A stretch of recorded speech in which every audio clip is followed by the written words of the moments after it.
including people around who feel the same way. So there is an alliance of people who have that incentive. The question is, would they dare take actions of their own that would directly lead to American involvement? There's no question that the Israelis alone cannot do an attack on Iran without American support. They just cannot sustain it in a way that would bring about the desired results. Only with the US can they hope to, and there's no guarantee even with that you're going to get the desired results in destroying the nuclear program. But there's absolutely no hope can even be done without American support. Does Saudi Arabia have a track to normalize with Israel as long as Gaza remains the horrific humanitarian disaster that it's become? Because I know Donald Trump would like to see that. I'm just wondering whether this, as we've seen so many times in history, can one leapfrog over the disaster in Gaza to restart the expansion of the Abraham Accords? Yes, I mean, there's no question that that's a big question. That's a big issue. And there are some people who believe that that's possible. I happen to think it's not likely. I base that on a lot of things, not just with the Saudis. So when a client comes to us with an ask to launch an influencer marketing campaign, the process is pretty streamlined. So what we'll do is we'll give you the popular face platform for the case against Israel on prevention of humanitarian aid to. Hello, this is DrPaulCottrell, and I'm doing a live stream tonight on YouTube. It is May 10th. I will also repost on my other channels. I have 4 channels on YouTube: Brighteon, Bitchute, and Rumble. Please subscribe to all those channels.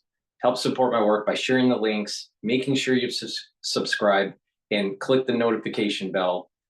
Ask your social media to follow me so I can create more followers and reach a larger audience to inform the public how to navigate through the financial markets, how to improve their health, especially,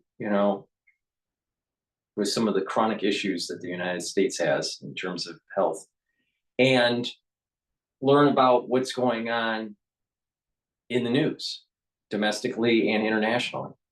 So please help support my work by making sure that you subscribe and share the links and ask your social media to follow me. I do all these videos for free, so if you could, please help support my work by purchasing the products that I have on my store and also donating. You can donate on my website, the-studio-reykjavik.com, through Stripe, PayPal, or Buy Me a Coffee, or be a paid member to my Patreon channel. I put everything out there for free. It is thousands of videos for free. I don't put anything behind a paywall, so please help support my work. That way it's a win-win situation. You get free content, knowledge about what's going on in the financial markets and how to improve your health and wellness. And you purchase the products and help support the content and build this community that I'm trying to build. All right, let's, one of the big things in the news, is what is going on in Switzerland between the trade agreement between the United States and China. All right, if trade, something positive, tangible, something positive that's tangible that comes out of that meeting, the markets will rally on Monday. There will be confirmation before the New York Open in the Asian session tomorrow and in the European session, okay? Because they're open before the US markets. So pay attention to the Asian session if there's something tangible that comes out of that meeting. If there's nothing that's tangible, or it's a meeting that is very negative and there's no agreement, then markets are going to sell off. All right, so that's what's going to happen. Asian session, markets will rally or tank based on what transpires over the weekend in Switzerland. Very important. Also, it'll translate into the European session. And then when the New York Open happens, the futures will be either up or down for the S&P 500, depending on what is transpiring in Switzerland. Positive news, it's tangible, the markets are going to rally. Negative news, it's going to tank. All right. If it tanks, what will happen is that it'll break the 5,500 level in the S&P 500, and the support level will be at 5,150. So if it does tank, buy into the market. You'll also see that the Japanese yen will start to strengthen and move towards 142. It's been trading at about 144, 145. Now, VIX index is going to spike if there's if the market's going to tank, and I wouldn't be surprised that VIX hits like 28, 29, maybe even 30. Now, the dollar most likely will weaken. I suspect it'll weaken. It might actually strengthen. I can argue both sides of that, but most likely it will weaken. So with that said, just pay attention to what happens with that trade agreement between the US and China. It's really important. Okay, now let's pivot over to Al Jazeera. I think they were talking about Iran, but I'm not sure if they pivoted to a different topic here. Move public opinion dramatically against American involvement in Vietnam. I'm just wondering if you're surprised that even though we're seeing social media, TikTok, videos, tapes, etc., coming out of this region, it doesn't seem to be going anywhere but worse. Yes, but it's not surprising. And let me tell you why it's not surprising. You can see that the American public cared deeply about Gaza, especially young people and especially Democrats. And of course, we've seen the major protests, not just on campuses, but across the United States. And last year, particularly the last year. We're going to pivot over to live now. Trump is speaking. Why is it that these 45 other states should be? Oh, I'm sorry, this is Friday. The tax burden of This was Friday. before. This is a repeat. Because This is a repeat. That was Friday. I apologize.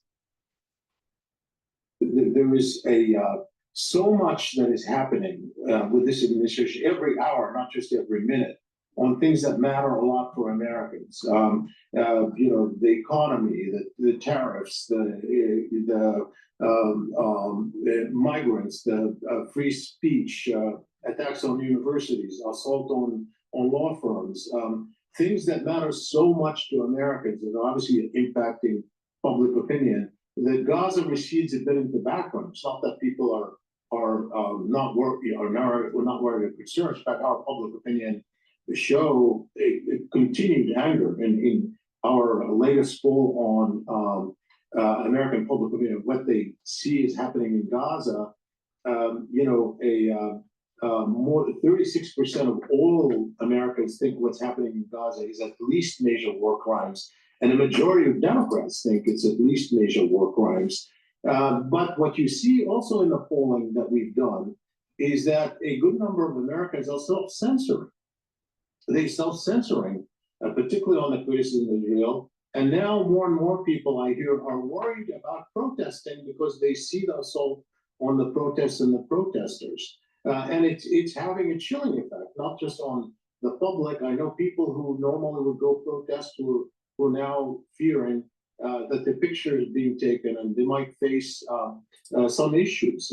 Certainly that's true of campuses. We've done a lot of also polling among scholars. We find that scholars themselves, 80% of them say they self-censor even when they speak professionally on this issue. So I think there's a chilling effect that came with the Trump administration for sure, but it's not that attitudes have actually shifted.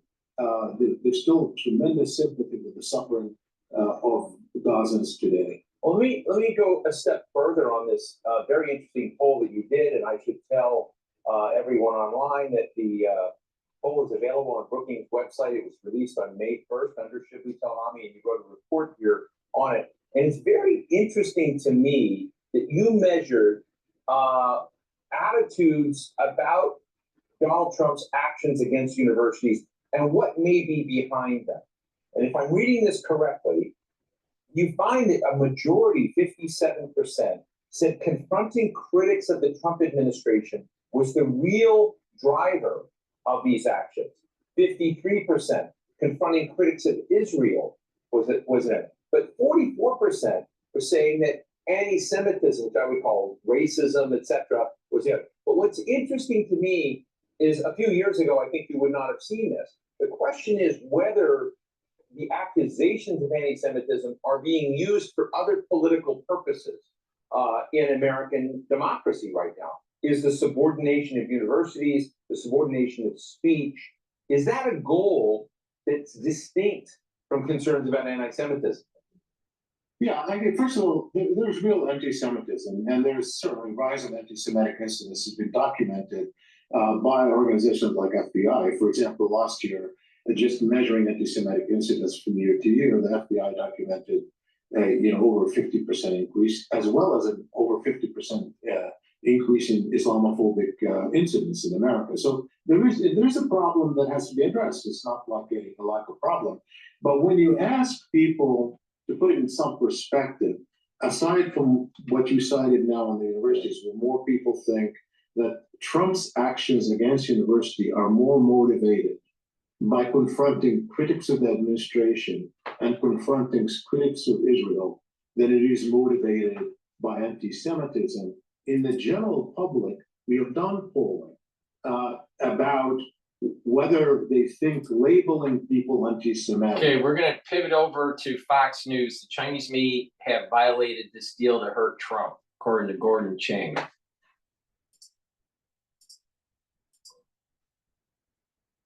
Double trade talk between the U.S. and China. We want to bring in the man who knows a lot more than most, Gatestone Institute Senior Fellow Gordon Chang. It's always a pleasure and an honor to have you on the show today.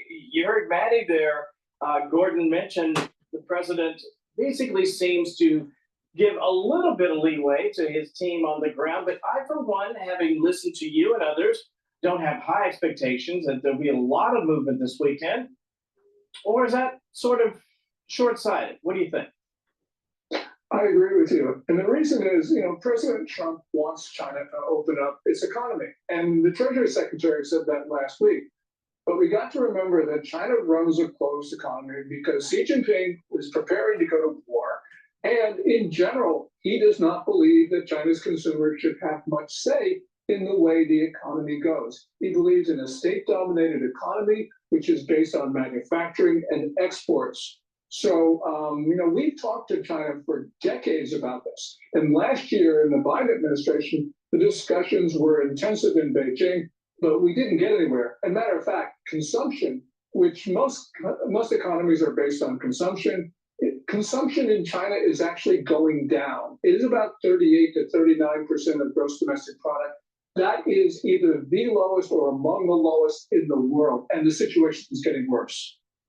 It's getting worse also when you consider, frankly, this recalcitrance among the leadership in China, Gordon. I think it goes without saying, this sort of production-based economy has never, frankly, been fair for most of the people that have been trying to compete and gain entry into that marketplace. And now when you have people in that country who are, frankly, not buying, many of them, Gordon, are not even being paid right now. I noticed some protesting. Are you noticing that too, as you observe what's happening there? Yeah, there are worker protests across the country. And in the last several days, we've been hearing reports of protests at banks. And that's because a lot of the small loans in China, the personal loans and the loans to small manufacturers, have gone bust. And that means I think there's pressure on the smaller financial institutions, which means they are restricting withdrawals and depositors are getting angry. But the worker protests have now been going on for several months, and they do span the country. And the reason is that the country's entire export sector has been hurt. And it's been hurt well before President Trump put on his Liberation Day tariffs. So this is a long-standing structural problem in China that the Chinese government just is not willing to tackle. The president actually... This is why I was saying in multiple videos last week, where China is not economically strong in these negotiations, and that with Trump pushing for this better trade deal for the United States, bring down the trade barriers in China so the United States can sell goods in China, turn the Chinese economy into a consumption economy instead of just a producing economy, and allow for freer trade, also addressing IP issues. Intellectual property is a major problem between the United States and China. So there's lots of things that can be discussed during these trade agreements, especially the barriers of entry into the Chinese market. But China's economy is suffering.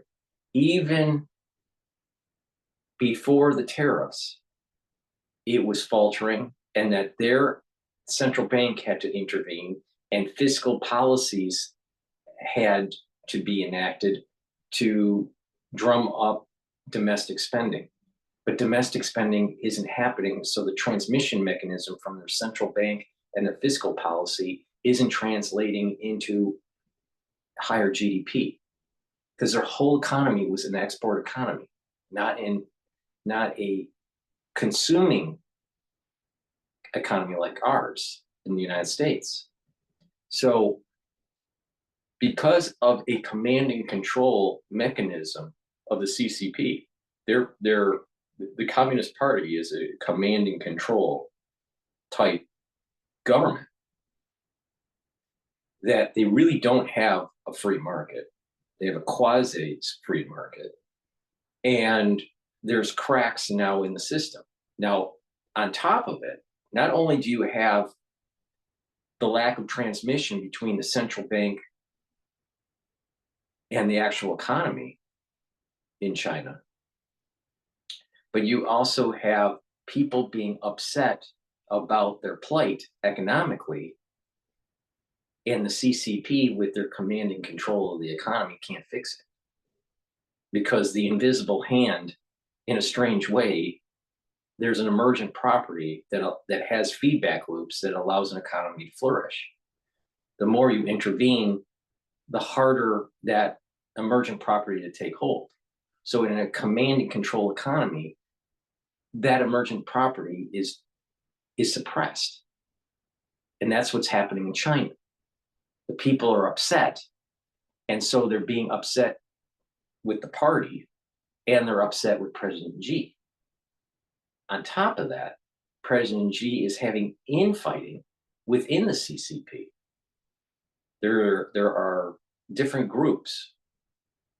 So President Xi doesn't have full control of the CCP.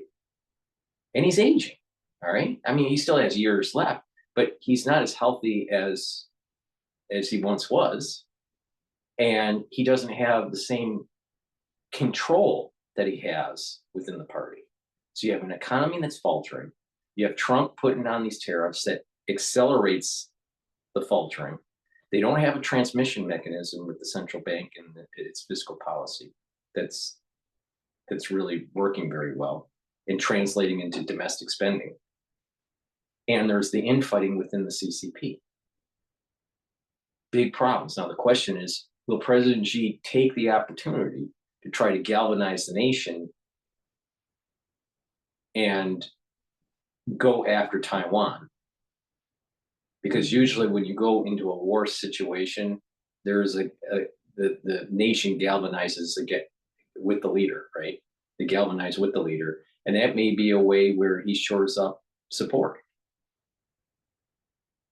It's very possible.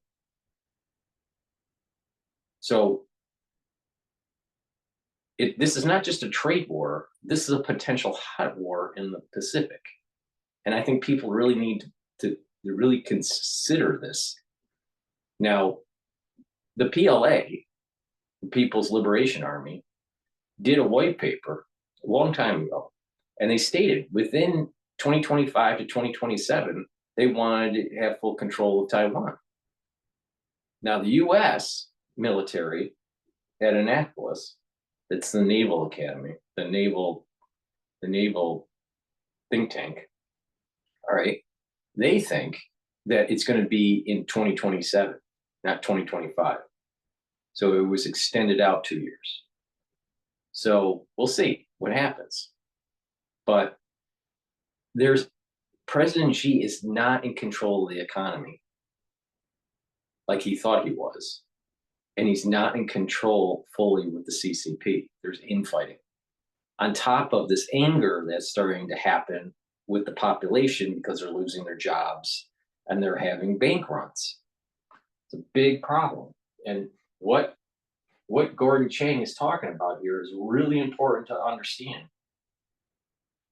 That the Chinese, I don't think the Chinese are as strong as people think they are. Just like the Russians weren't as strong as in terms of military as we thought they were pre-Ukraine invasion. And I think also North Korea is not as strong. I think all three of those countries are paper tigers. Except China and Russia are serious nuclear superpowers. To play a little bit of sound, get your reaction. Basically, the bottom line here, Gordon, is if we don't have full access to their marketplace, this is simply not a sustainable relationship. Here's the president. We'd like to see China opened up so we can compete in China and, give people something that they've never had, access to something. That'd be great for the world. It would be great for our businesses. Play devil's advocate for me, though. As you look at the administration's attempt to try to push something new, I'm just imagining this may take quite a long time here, Gordon. Yeah, it could take a very long time. And it could basically take until the end of communism in China, because the problems that President Trump and others have identified are inherent in the Chinese political system. Right. If I can play devil's advocate, I could say, for instance, that the Chinese economy is already contracting. We see this from price data from February, March, and April. And that suggests that the Chinese technocrats might start to panic and put pressure on Xi Jinping to do something that he does not want to do. So that's always possible, but it's going to be a long slug for everybody. Let me get your perspective while we have you, Gordon, on steps forward. If you were advising the president, for example, I listened to many of the lawmakers and newsmakers, frankly, who study China, and they say this regime consistently violates agreements that they make. If you were talking directly to the president or to his team, what do you tell them about that, even as they attempt to make a deal? I would remind the president that China's chief negotiator in Geneva is Vice Premier He Lifeng, who, by the way, was the chief negotiator for President Trump's Phase 1 trade deal of January 2020. That was a deal which was very easy for China to comply with. All they had to do was buy more farm products and some goods, and they failed to do even that. And I would remind President Trump that that might have been a factor in that unsuccessful campaign for re-election that year. I think the Chinese actually violated that deal to hurt President Trump's re-election campaign. So I would remind the president of that. This is such an important conversation for our country to be having right now, because if we're going to move forward and not just bring back manufacturing to this country, but more importantly, have sustainable trade, not one-sided trade, which has been, despite this argument that people have made on Wall Street, go back to status quo. It seemed to me, Gordon, as we wrap up here, status quo simply wasn't working the way, other than a few folks who are obviously cashing in, was intended. When we talk about trade with a country like China, we're talking about reciprocity, not one-sided trade here. Yeah, and you would go through the Rust Belt, Detroit and Michigan, or you go through the South, you see so many communities that have been devastated by the loss of factories to China. And then with the loss of hope and with all of the despair, there's fentanyl, and that is killing Americans. So this is not only an obligation we have to our fellow Americans, it is a moral obligation. You're always welcome anytime you have a moment. Very best to your beautiful wife and your family. Gordon. All right, we're going to pivot over to live now, talking about India and Pakistan. point that the word has gone up and throughout the lines on both sides, the ceasefire's in effect. And we're gonna always be watching very closely to make sure this happens. But I have to tell you, this weekend, it was, or this week, I should say yesterday and into this weekend, it was ramping up really fast. They were firing on not just terrorist targets or having a terrorist attack as happened in the Indian-controlled Kashmir area that kicked this whole thing off. But what happened was you had reports of both sides targeting and firing on military installations, military bases.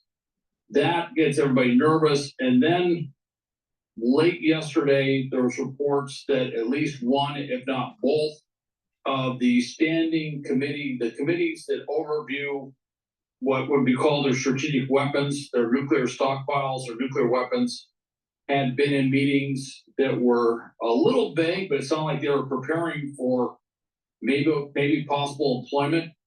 And there was the White House basically said that there was something, they got a report that they felt was so compelling, they had to jump in, they had to get both sides to de-escalate quickly.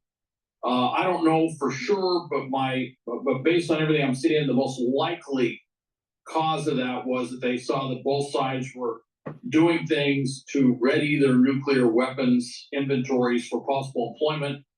Of course, that is truly the sum of all fears if that happens, because that doesn't just affect India and Pakistan, that affects the whole world if there was a nuclear war between those two countries. Explain that. Explain how nuclear. I'm gonna interject and just give you my take on it. I am concerned because when you look at this Kashmir area, you have Pakistan controlling parts of it, you have India controlling parts of it, and you have also China controlling parts of it. It seems to me that it can be a flash pan, that if really intense conflict takes hold there, that the world can get involved very fast. All right. So not only can the flash pan be in Taiwan, all right, and it would launch a whole slew of military operations with the United States, with South Korea, with Japan, with New Zealand and Australia and the Philippines. But if there's major conflict, not just, border dispute kind of stuff, but serious military conflict in Kashmir, and China starts to get involved, then the United States is going to start to heavily support India. And it also the United States also has a very negative connotation to anything that it has some sort of Islamic, Islamic terrorism kind of component to it. The United States is very reactive to that. And Pakistan has serious problems with Islamic terrorism. All right. Unfortunately, the United States kind of allowed it to fester. And I don't understand why we did allow it to fester. But because of the nuclear component between India and Pakistan, and China being also controlling some of Kashmir that most people don't talk about, this could be a flashpan for major world conflict. Of any type, not only impacts the immediate region where we see some sort of nuclear activity. How does that become a global issue? Put that into your own words, please. Well, each side has about 170 to 180 nuclear warheads that we know about. All right. India is slightly ahead. They have about 180, maybe. And Pakistan had 170. Used to be Pakistan was way ahead of India. It was kind of strange. India had kind of taken the point that, look, we have more than enough to do what we got to do. But then they decided some years back that they needed to have more nuclear weapons than Pakistan. That didn't result in a big arms race like we consider, but let's just say they have a lot of capabilities. They have some very advanced missile systems. They have aircraft that can deliver these missiles. And in the case of India, they have nuclear ballistic missile submarines. Just like we have ballistic missile submarines, they have submarines that can launch ballistic missiles. Now, for Pakistan, what that means is even if they were to launch and hit all the ground-based, hit the air bases that could carry nuclear weapons, hit the missile sites themselves that they knew about, they could attack them. There's still these submarines out there that could retaliate. Each one of those submarines has enough ballistic missiles to basically destroy Pakistan as a nation state. So, the fear is that if you get these 350 nuclear warheads going back and forth, each being at least an average, maybe about 40 kilotons, which is about 3 times the size of what hit Hiroshima during World War II. A huge explosion. And I don't know that they're all airburst. Some could be ground burst. That's important when you talk about the amount of stuff that can be kicked up. Ground burst tends to kick up a lot of stuff from the ground that's irradiated into the upper atmosphere. You end up with the direct effect, which if you look between the two countries, you're probably talking not tens of millions, but potentially hundreds of millions that are killed very quickly, if not immediately. Just, this is pretty gruesome stuff, but not immediately killed by the blast wave or incinerated or whatever, that they would die shortly thereafter from radiation and everything else surrounding what would take place. You're probably talking hundreds of millions between those two countries. And then you have the longer term effects from radiation, the breakdown of society, supply chains, everything else. So you're probably talking, over time that will get over at least 1 billion just in South Asia. But then you have the upper atmospheric, the stratosphere issues, all that soot, all that smoke, all that debris, and all that radioactive material going up into the far upper atmosphere, into the stratosphere, and then traveling around the world, causing what scientists call a nuclear winter, which is it actually starts dropping the temperature of the planet by a few degrees or more than a few degrees, causing crop failures, agricultural failures around the world, not to mention all the supply chain issues, moving food and everything else around the world that will take place from this. And now you're talking the potentiality of billions of people dying all over the planet. Yeah. I would mention that when you talk about the radiation, this radiation event would be far in excess of anything we've ever seen before. Back in the 50s, early 60s, late 40s, the US and the Soviet Union and China would do what we call above ground testing of nuclear warheads, all right, nuclear weapons. Las Vegas was famous that just north of Las Vegas, they had the big nuclear test site out there. And people would go to Las Vegas, they gamble, they drink, and then they go up there and watch them explode a nuclear bomb up north. That was kind of an odd thing to do for tourism purposes. But anyway, you get the idea. But the problem was they realized it was kicking up so much radioactive fallout that wasn't just in that area, but was literally going to the upper atmosphere and getting in things like the food supply. Milk was a big issue, that it would, cattle would eat grass that had been irradiated. It would go into milk. The milk was going to babies that have far less, and children that have far less, resistance to this radioactive or to radiation because of size and a lot of other things. Anyway, long story short, we all agreed in the early 60s, at the height of the Cold War, we have to stop doing this. Imagine that happening, on, several folds beyond what those limited nuclear above ground tests are. Then you get an idea of just how serious this thing is. And that's why this reminds me of this mythical story of gods battling each other in the sky in part of folklore in India. All right. I think this is Hindu folklore. And it's called the Celestial Armor of Arjuna. So where they're battling each other, and there's, it seems as though these gods use nuclear weapons against each other. What if the story has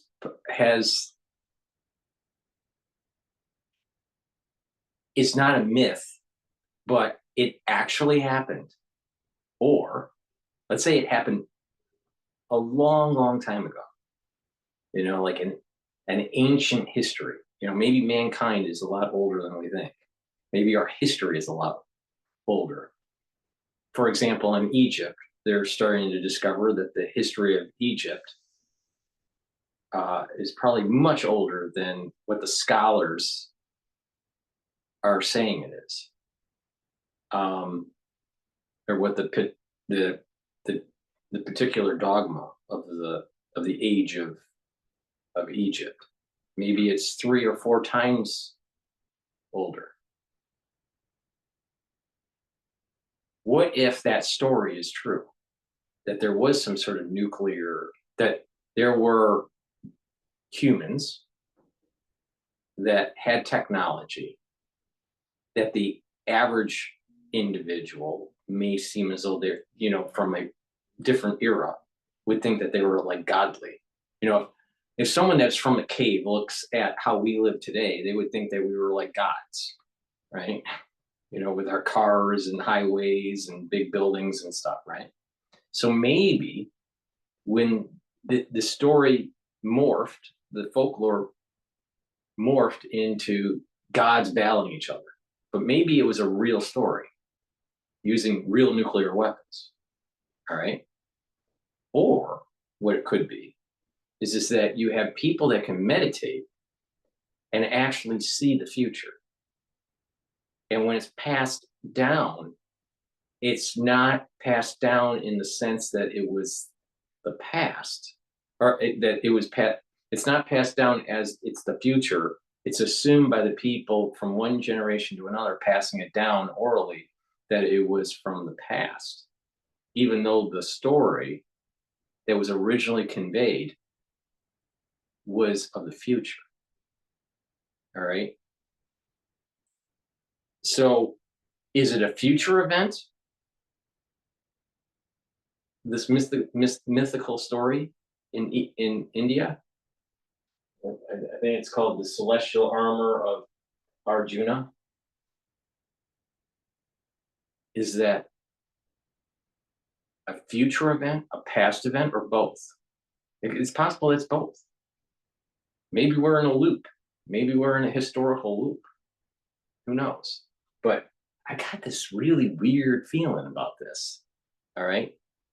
Now, there were some politicians talking on a channel that I saw on Friday, where I think it may have been a European, maybe Middle Eastern channel, talking between 2 representatives, one from Pakistan and another one from India.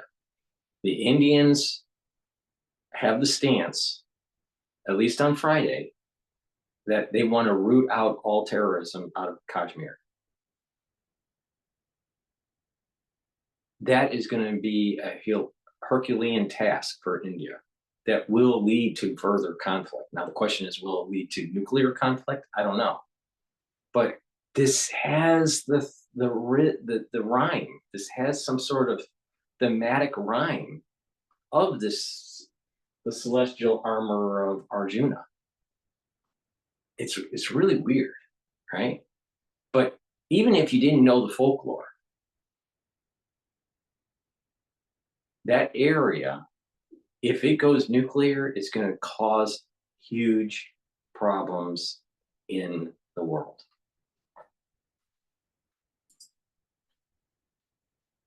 Critical to de-escalate this as quickly as possible. So there are 9 countries that possess nuclear weapons. Pakistan and India are 2 of them. One of the most common questions I get from viewers is this exact thing that we're talking about right now. And that's why we are talking about this grim subject. It is a grim question, but it's something that's on a lot of people's minds. What is preventing nuclear conflict here, Hal? Presumably the destruction caused by using nukes is enough to dissuade their use. Do Pakistan and India share that common understanding? No, they do, No. but they don't have, they've had nuclear weapons since the 70s. They don't have, or at least we don't feel that they have. I think India kind of does. It's never been quite clear if Pakistan had as robust, mature checks and balances on using its nuclear arsenal. India, I think, is much further along, although both of these governments are responsive to their respective voters and populations. And right now, there's a lot of emotions running very high throughout the body politics of both Pakistan and India. With India, what happened with Kashmir, with that horrific terrorist attack, and of course, with Pakistan, the fact that India has attacked Pakistani territory in retaliation for that. So there's a lot of heightened tension, a lot of emotions running very strong with this. The fear is that that fervor will overtake, what we hope would be the cool heads, if you will, that are in charge of this horrific nuclear stockpile. And basically, what stops any country from doing this is what's called mutually assured destruction. If a nuclear armed country attacks another nuclear armed country, that other nuclear armed country will retaliate and destroy that country at the same time the other country is trying to destroy the other country. This was the balance of power between the U.S. and the Soviet Union during the Cold War. This is the problem. That's assuming that you have rational actors in the MAD construct. When you don't have rational actors, MAD breaks down. Mutually assured destruction. That template certainly applies to both Pakistan and India. They don't have some massive defense system that would assure that they would intercept all these nuclear missiles. Even now, Israel is reported, they've never publicly admitted they have nuclear weapons, although everyone's known they've had nuclear weapons going back to the 60s. But they could, the concern was in previous wars, I believe the thought was in the 73 war, the Yom Kippur, that they may have been thinking about using nuclear weapons or readying their weapons in case they were overrun or something like that. That would have been a little bit different because none of their neighbors have nuclear weapons. But certainly when you talk about the other countries of the world that have nuclear weapons, their neighbors do. Now, the U.S. provides a nuclear umbrella for South Korea. North Korea has nuclear weapons. South Korea does not. Although both South Korea and Japan, there's been a lot of discussion that both those countries may change their minds at some point, decide they need to have nuclear weapons to counter the threat as well. So let's get to another big question. Again, I've been talking with people about this all week, and still, one of the most common questions I get is what viewer Rich sent in from Birmingham. What are they fighting about, Hal? Remind everyone, what's the catalyst that started this most recent round of conflict between the two? There's lots of history here, but let's talk about the most recent terrorist attack. Well, I think, Austin, you and I should immediately go back to the 1740s, and I'm just kidding, I'm not going to do that. But what I am saying is, if this one really gets into the essence of what is Pakistan, what is India, both those countries and Bangladesh were originally under what's called the British Raj, the rule of Britain over that entire area. All right, and the British Raj was big, went beyond that down to Burma, Myanmar as it's called now. So the British were this massive empire. In 1947, after World War II, when India became a separate country, they basically broke into two countries. One was Pakistan and one was India, and that was based on religion. Pakistan is primarily Muslim. Bangladesh originally was East Pakistan. It was part of the same country. However, in the 70s, it had a separate war and it became a separate country called Bangladesh. But it was all based on religion. And Hindu is a predominant religion in what's India. And then you get to Kashmir. Kashmir province, or Kashmir region, if you will, and Jammu is right next to it. That area, certainly Kashmir, was about 70% Muslim. However, it was ruled by a Maharaja who was Hindu. The Maharaja had absolutely no interest in his region joining this thing called Pakistan. So he always refused to join Pakistan. He affiliated with India. And that is where this thing all started. And I would point out, as much as everyone focuses on religion, and religion is a driving force. This is Yeah, where it's he's missing, maybe he'll say it, but he's missing a key point here.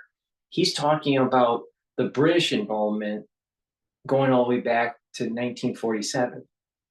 The problem is that the Muslims and the Hindus have been battling each other for centuries. All right, the Hindus and the Muslims aren't copacetic. That's a problem. All right. So there is a religious component to it that you add in the Islamic terrorism that's taking place in Kashmir, and it's a powder keg. All right. You have territorial dispute between Pakistan and India because of the history of 1947. But it goes way beyond that. This is a battle between civilizations, between Muslim civilization and a Hindu civilization.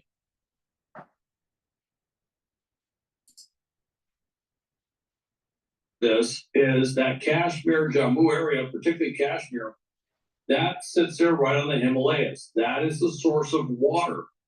Big source of water for India, but the source of water, the main source of water for Pakistan. If Pakistan does not have the water that goes into the Indus River and two tributaries that come from that region, they cease to be a functional nation state. 80% of the agriculture in Pakistan comes from that water. That water is under a treaty that was signed by both countries in 1960 called the Indus Water Treaty. India guaranteed that Pakistan would have access to that water. Despite multiple wars since 1960, they have never broached that treaty until this thing happened. And India said, we're not going to abide by the Indus Water Treaty.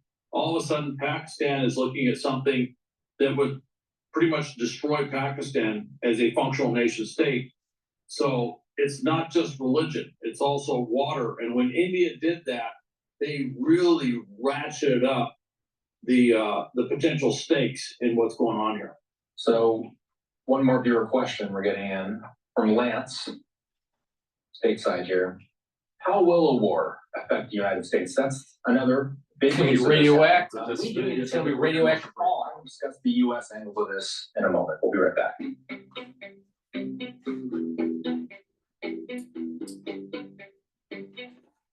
Or immediately pulled back or ratcheted back in order to prevent this from happening. So the U.S. is now very much involved, but we're the indispensable nation in this.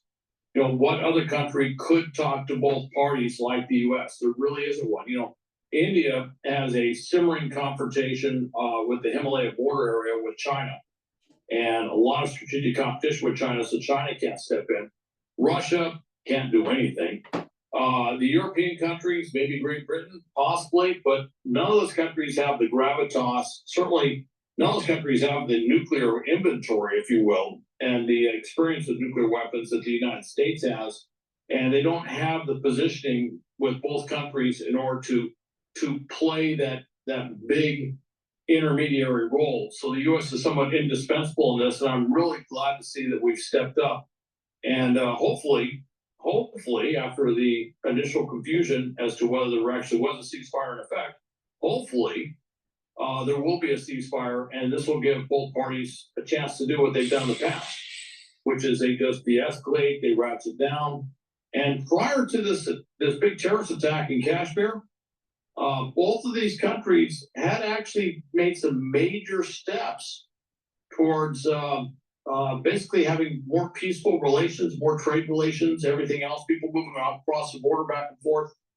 There was a lot of hope that maybe this era of Pakistan-India confrontation was over, and then this thing happened, and now we are where we are.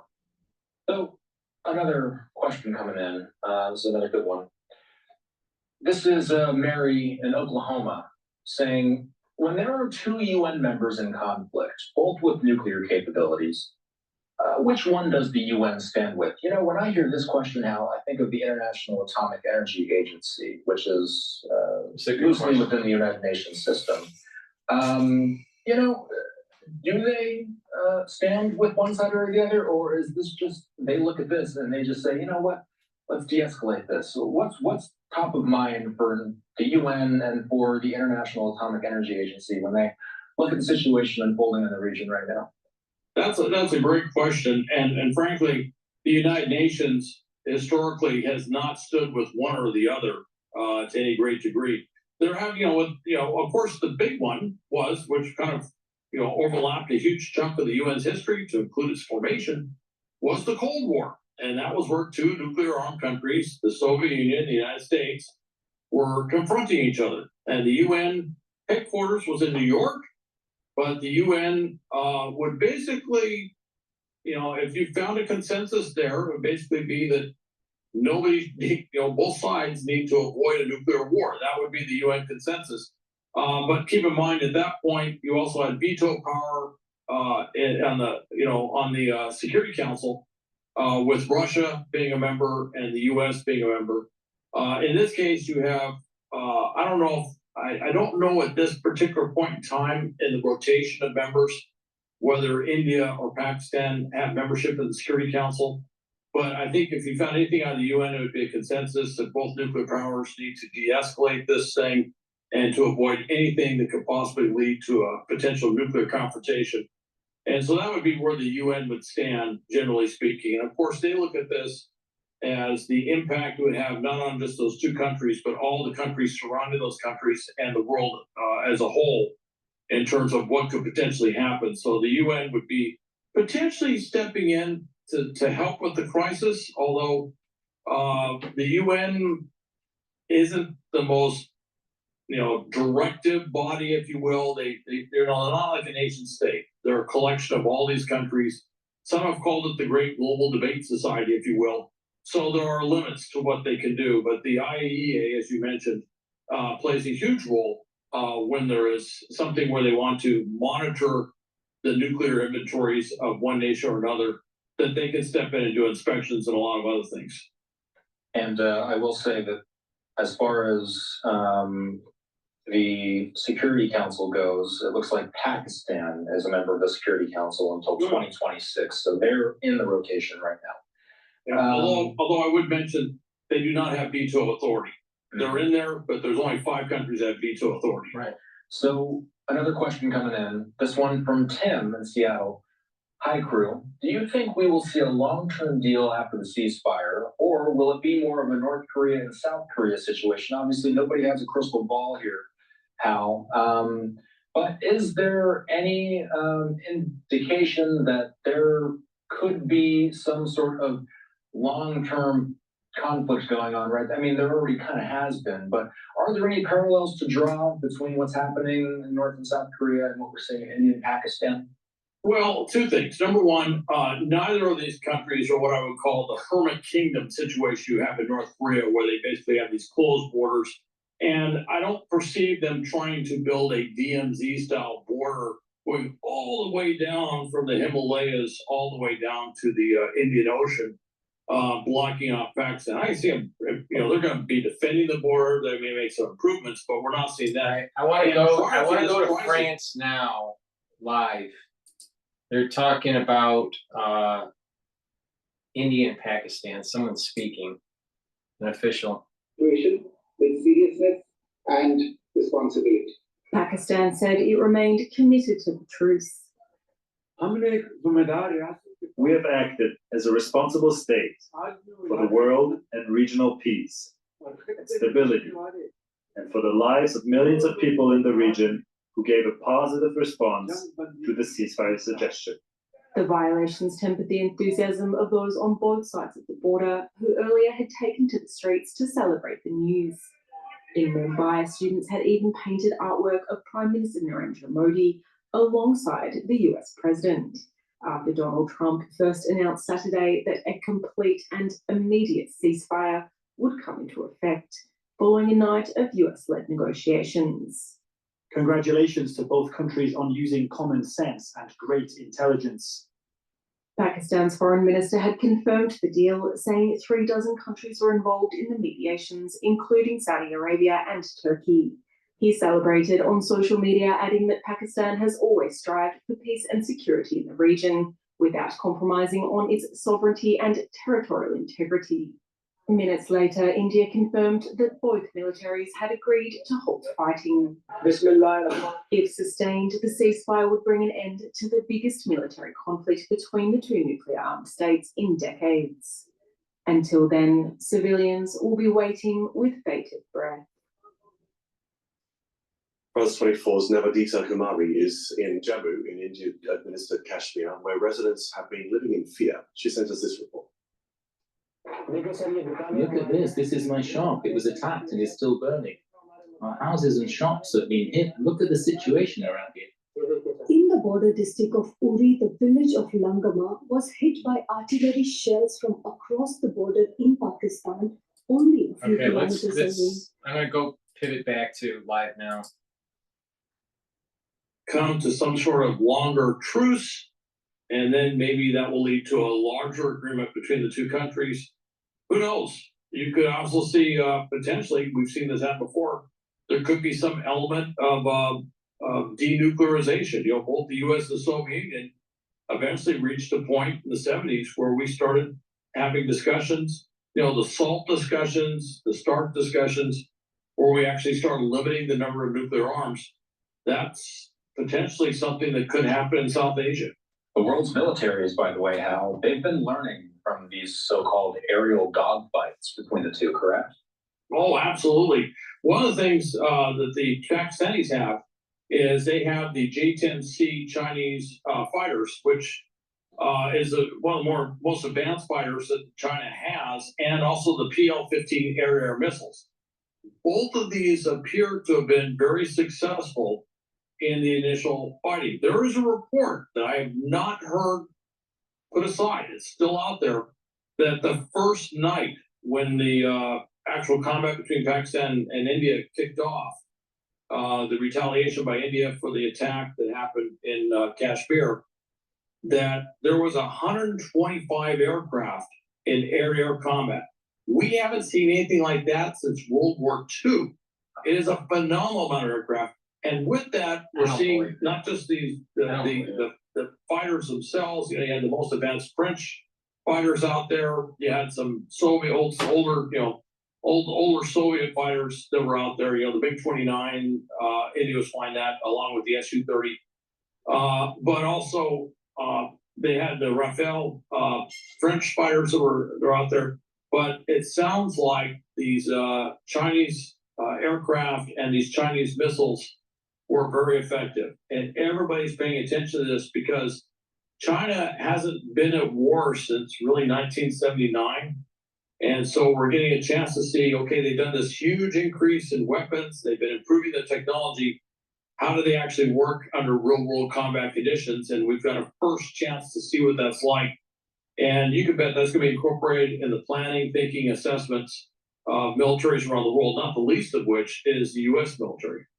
Al is the host of the Strap Podcast. What's coming up on the Strap Podcast, Al? Well, thank you for asking. We're going to be talking about, obviously, the Pakistan-India conflict, what it could lead to, what are the potential implications of that.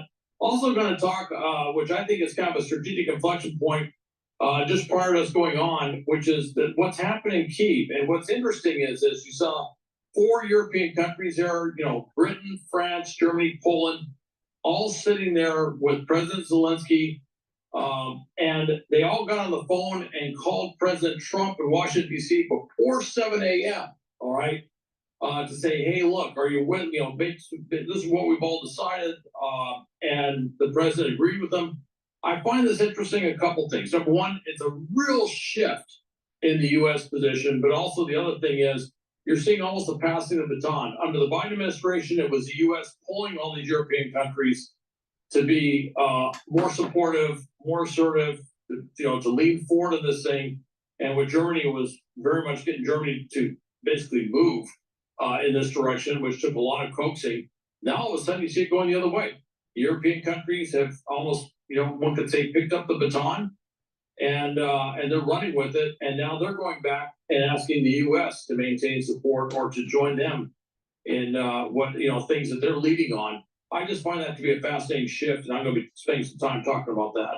Al, you've been very generous with your time today. We've gone long. This was a topic that deserved it, though, and I appreciate you taking the time just to discuss it all with us. All right, so we're going to pivot over to the trade agreement between China and the United States. So as of right now, it looks like there is a ceasefire, but will it hold between Pakistan and India? Who knows?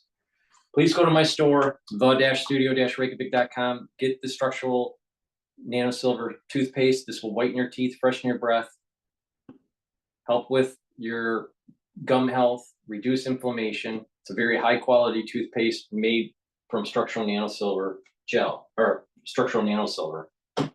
So another great product that I have is olive leaf extract. It's a dual purpose product. It helps with your cardiovascular health and your immune system. It brings down inflammation and helps your lipid profile. It'll help to bring down LDL levels and increase your HDL levels. And another product that I have that I really think that you really need to get, hint, hint, is the structural nanosilver lozenges and drops. We're in the allergy season. Some people even have problems when they are doing lawn care or whatever. But the issue here is you want to mitigate the problem right away. If you start to have an irritation in your throat, you need to take the lozenges and the drops right away. I have structural nanosilver drops and lozenges. I have in stock the elderberry and zinc. You get 21 in each bag. And I also have the drops in 3 different varieties. Blueberry, cherry flavor, and also in honey and lemon. So get a few bags for your household. Make sure you have some at work and at home. You never know when you need it. Right when you have that irritation in your throat, either because of the cold season, the allergy season, or even if you live in an area or work in an area where the air quality is poor. Use these to mitigate any irritation that you may start experiencing. Please go to my store, the-studio-reykjavik.com. Get the structural nanosilver lozenges, the structural nanosilver toothpaste, and the olive leaf extract. All right, with that, I want to start talking about the trade agreement here. The US and China kicked off high-level trade negotiations in Switzerland on Saturday. It's a tentative first step towards diffusing a trade war between the world's 2 largest economies that has disrupted global markets. Chinese Vice Premier He Lifeng resumed talks with US Treasury Secretary Scott Bessent in Geneva after weeks of growing tensions. The trade dispute, combined with the US President Donald Trump's decision last month to impose duties on dozens of other countries, has disrupted supply chains, unsettled financial markets, and stoked fears of a sharp global downturn. Earlier this week, President Trump suggested that an 80% tariff on Chinese goods seems right. That suggested for the first time a specific alternative to the 145% levies that he has imposed on Chinese imports. We're going to see right now, you can't get any higher. It's at 145, so we know it's coming down. Washington is seeking to reduce its trade deficit with Beijing and convince China to renounce what the US says is a mercantilist economic model and contribute more to global consumption. Beijing is pushing back against what it sees as external interference. It has also retaliated with 125% tariffs and said it would not bow down to imperialists and bullies. It wants Washington to lower tariffs, clarify what it wants China to buy more of, and treat it as an equal on the world stage. But with the distrust running high, both sides have been keen not to appear weak, and economic analysts have low expectations of a breakthrough.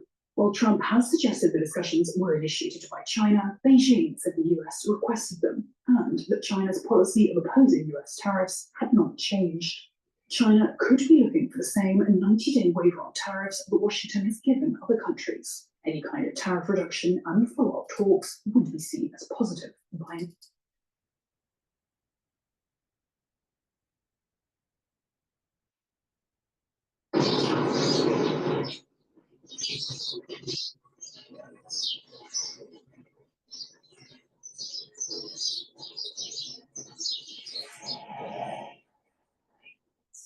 All right, let's try this one. Well, this morning, the world's 2 largest economies began holding high-stakes tariff talks. Meanwhile, the Fed left interest rates unchanged this week and warned of rising economic uncertainty.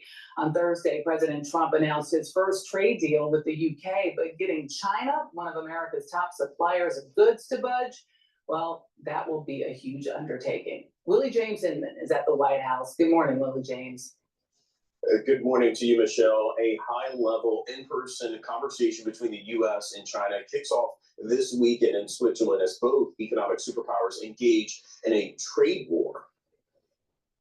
Treasury Secretary Scott Bessent and U.S. Trade Representative Jamieson Greer are in Switzerland over the weekend to strike a potential trade deal with Chinese officials. So I think we're going to come back with a fair deal for both China and us. Most imported Chinese goods are subject to a 145% tariff. But on Friday, the president floated lowering the rate to 80%. The president still remains with his position that he is not going to unilaterally bring down tariffs on China. We need to see concessions from them as well. As for the 80% number, that was a number the president threw out there. The White House says the frameworks of a deal with the United Kingdom announced earlier this week could serve as a template for negotiating hundreds of other deals with nations around the world. So I think that as we move forward and remove, hopefully, uncertainty on China and get deals like the UK, then people understand what President Trump's trade policy has been all about.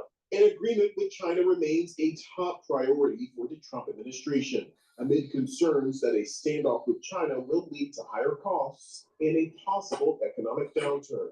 Jonathan Aronson is an expert on international trade. So we pushed the tariffs well over 100% in both directions. That's not sustainable. The president, the secretary of Treasury, the U.S. Trade Representative, and the Chinese representatives know that. So they want to get it back down, and this is a start, not an end. The White House says deals with other nations are on the horizon, but it's unclear which nations will be announced next. Dana? All right, Willie, thank you very much. I think it's going to be Japan. Hello. All right. My name is Adam Ferrari. All right. Hopefully this one has audio. U.S. Treasury Secretary Scott Bessent and China's Vice Premier. He Liping held talks early on Saturday, May 10th, in Geneva. China's state-owned news agency Xinhua reported. Their meeting comes weeks after escalating tensions that led to tariffs on goods imports between the world's two largest economies, soaring well beyond 100%. Prospects for a major breakthrough appear dim, but there is hope that the two countries will scale back the massive tariffs they've slapped on each other's goods. This in turn threatened world financial markets and companies on both sides of the Pacific Ocean that depend on U.S.-China trade. This is just the first of many trade deals to come. Get ready for more historic deals in our country to boom like never before. The head of crucial trade Like I talks, said, US for the ones that are just signing on and watching, like I said, if the trade agreement is positive, there's something tangible that comes out of it this weekend. Markets will rally, Bitcoin will rally, the VIX index will go down, and the Japanese yen is going to weaken. But if nothing comes out of this, nothing tangible, markets are going to sell off. The VIX index is going to go up, and the Japanese yen is going to strengthen. And I suspect that also the oil will go down too. Now, it's very important that the longshoremen have already mentioned that containers that are coming in from Asia are empty, or, you know, a lot less are flowing on the docks. So goods we're already starting to see the actual shipment of goods landing on the shores of the West Coast in California are less. So the longer this continues, the less goods will be available in stores in the United States. Donald Trump signaled on May 9th that he might reduce tariffs on China to 80%, down from the current 145% rate. This comes ahead of key U.S.-China trade talks scheduled this weekend in Switzerland. In a Truth Social post, Trump stated, quote unquote, 80% tariff on China seems right, up to Scott Bessent.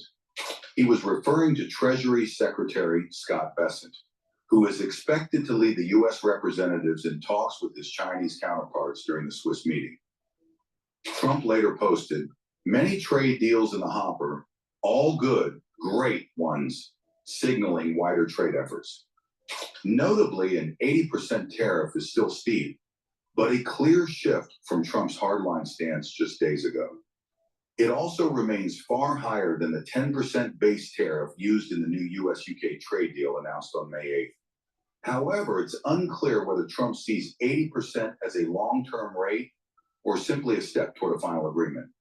In another Truth Social post, Trump urged China to open up its market to the U.S., stating that it would be beneficial for them, adding that closed markets no longer work. Remember, China remains Trump's biggest target as he tries to reset U.S. trade policy heading into 2025. Other U.S. allies got temporary tariff relief in April, but China faced escalating penalties. Now, both the U.S. and China have tariffs over 100% on many goods, deepening economic tensions. China is one of America's largest trading partners, with over $580 billion in goods exchanged in 2024. The latest shipping data shows a drastic decline in the amount of goods moving from China to the U.S., leading to concerns about the potential for higher prices or even shortages of certain goods in the coming weeks. All of this happened because of President Trump's implementation of powerful tariffs to end the era of economic surrender and rebalance America's trading agreements. American workers and companies are the best in the world, and they finally have a president who has their backs, fights for them, and delivers good deals that puts them first. This is just the first of many trade deals to come. Get ready for more historic deals in our country to boom like never before.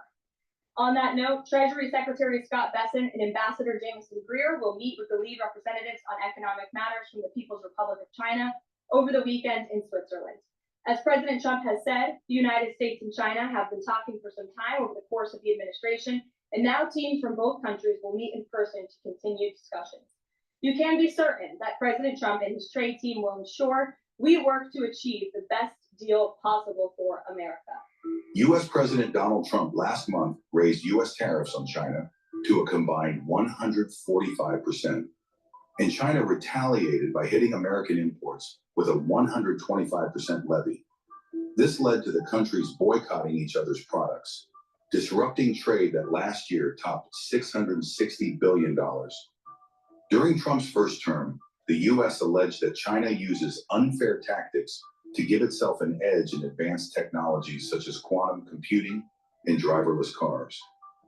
These include forcing U.S. and other foreign companies to hand over trade secrets in exchange for access to the Chinese market, using government money to subsidize domestic tech firms, and outright theft of sensitive technologies. Those issues were never fully resolved. After nearly 2 years of negotiation, the United States and China reached a so-called Phase 1 agreement in January 2020. The U.S. agreed then not to go ahead with even higher tariffs on China, and Beijing agreed to buy more American products. The tough issues, like China's subsidies, were left for future negotiations. But China didn't come through with the promised purchases, partly because COVID-19 disrupted global commerce just after the Phase 1 truce was announced. Trump is also agitated by America's massive trade deficit with China, which came to $263 billion last year.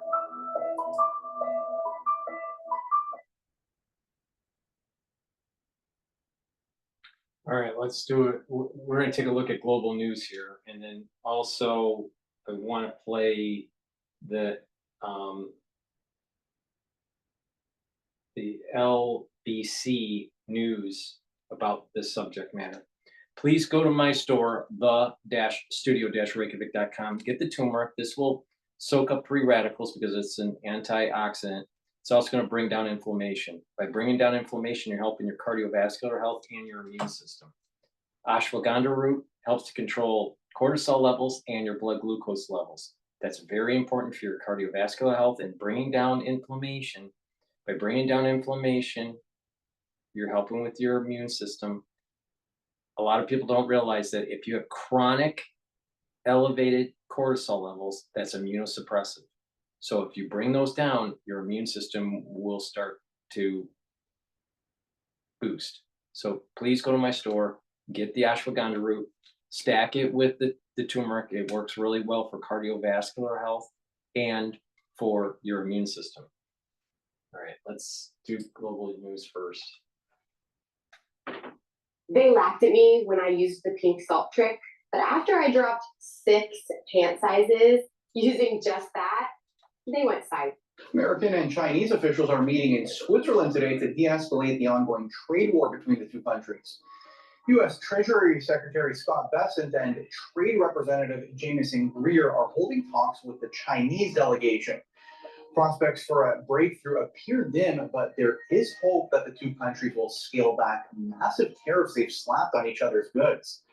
The dispute threatens to cut off. I'm going to go to live now here. They're talking about the Switzerland negotiations. In the States. There's a strong incentive for both sides to work out an agreement that resumes the natural exchange and interlocking of the people within the two countries, because as we can see by the sales figures, it's been very beneficial to both sides. Americans are prosperous, hence they vacuum up a lot of the world's production. The Chinese are increasingly prosperous, which means they vacuum up a lot of production, including a lot of American production. If we're not trading with one another, we're both worse off as countries. Obviously, a lot of questions about all of this, as a lot of it is being done secretly here. We got some video of it earlier of the cars that were leaving, but yeah, not a lot of information coming out just yet. Could a partial tariff rollback be maybe a strategic move by the U.S. to gain concessions from China on some of the other issues there, like technology transfers, market access, all of that?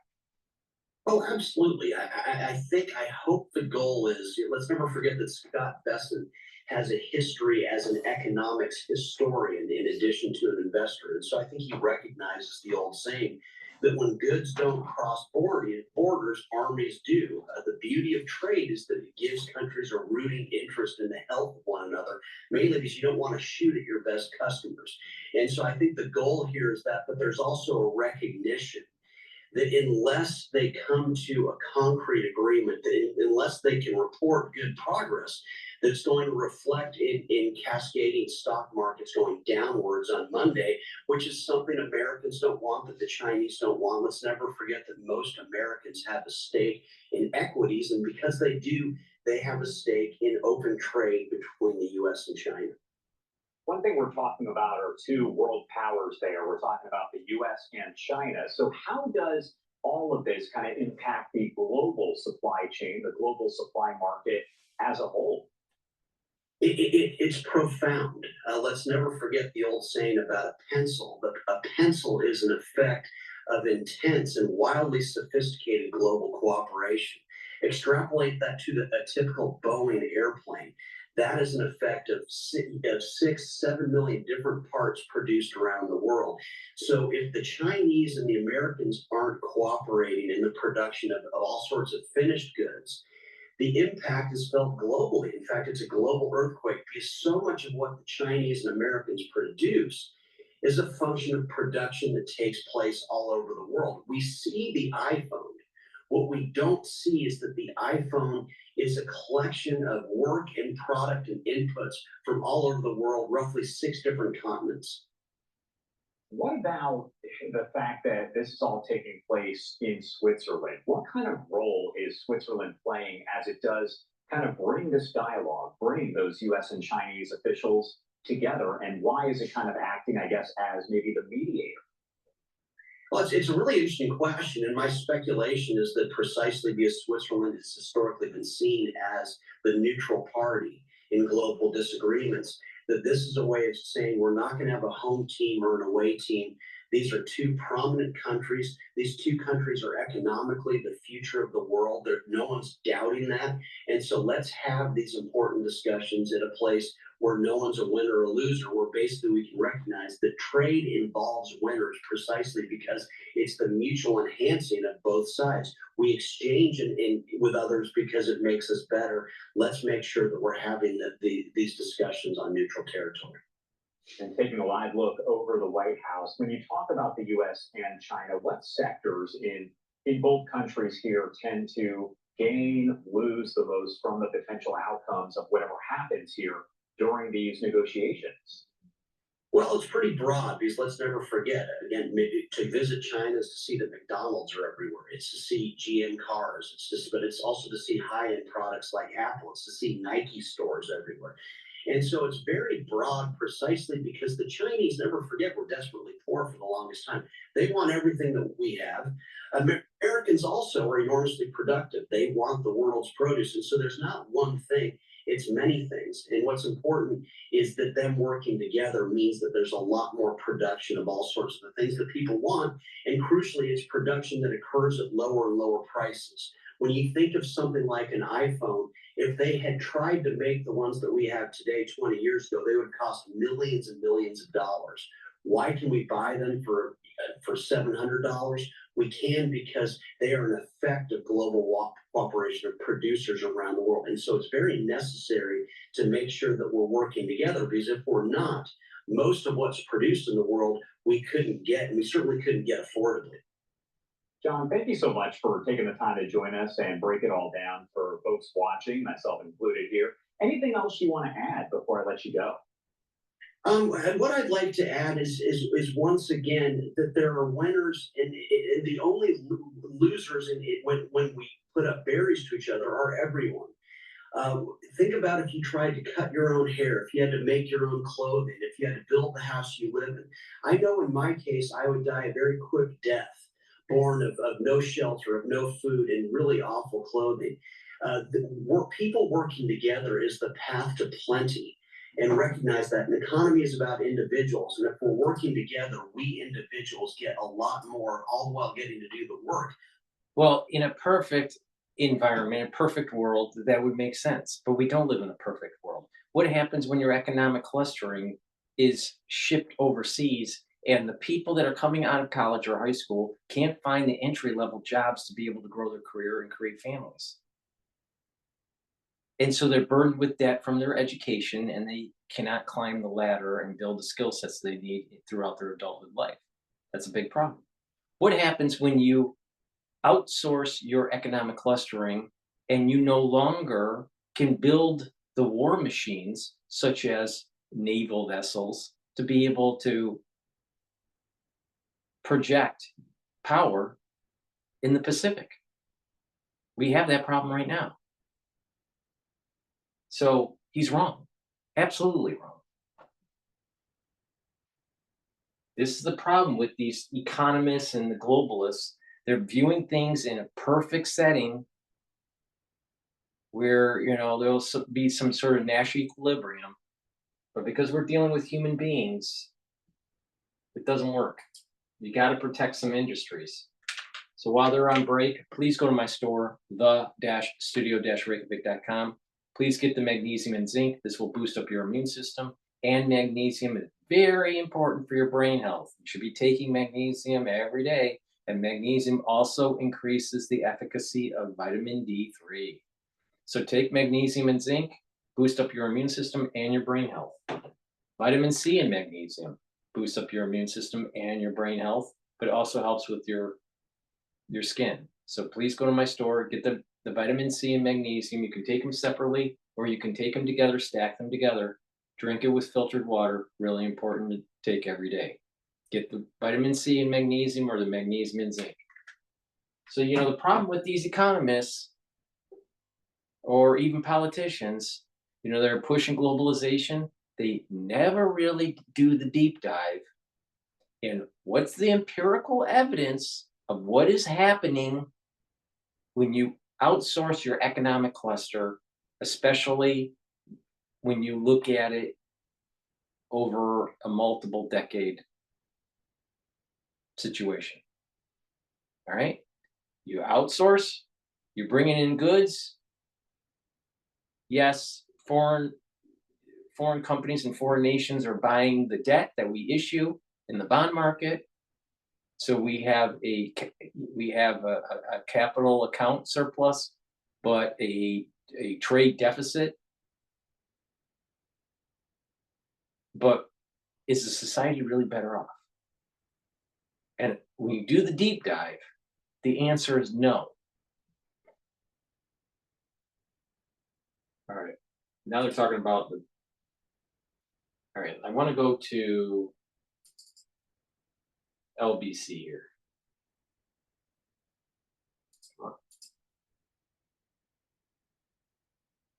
Mr. Singham, thanks very much indeed for being on the programme.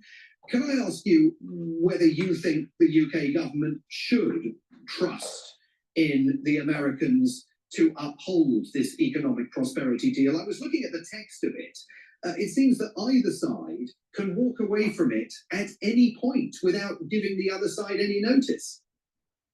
Yeah, well, first of all, I think in terms of what the economic prosperity deal actually says, I think the way to look at it is it's essentially in two parts. I mean, one part is some what you might call down payments, so things that the US and the UK have agreed in exchange for a reduction of the immediate pay, which is the 25% tariff on steel and aluminium and the effectively 27.5% tariff on cars. So you've got the 100,000 car quota for the UK down to 10% tariff. We sold about 102,000 cars in the US last year, so it's around that kind of level.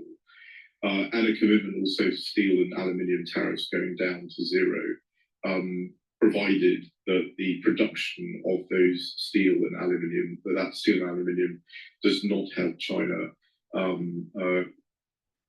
origin material in it. So there's some other things, on beef, access both ways, increasing the amount of beef and that type of thing. But more importantly, I think it's a commitment to actually stop the negotiation. So, the second part of it, beyond the down payment, is a commitment to negotiate on things that have been long-standing irritants between the US and the UK, the EU when we were in the EU.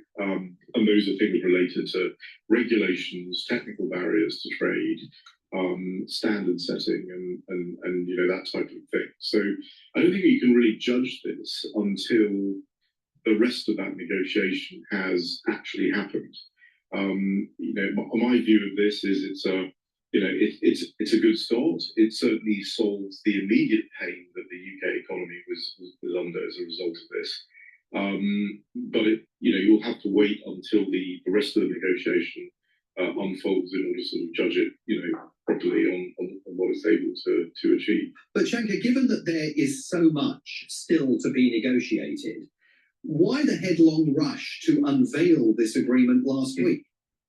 Yeah, no, it's obviously the way the Trump administration is doing things is very unusual, and it is not the normal way that trade negotiations are concluded. I mean, this whole idea of a sort of down payment where these things are agreed in order to remove some of the tariffs is really without precedent.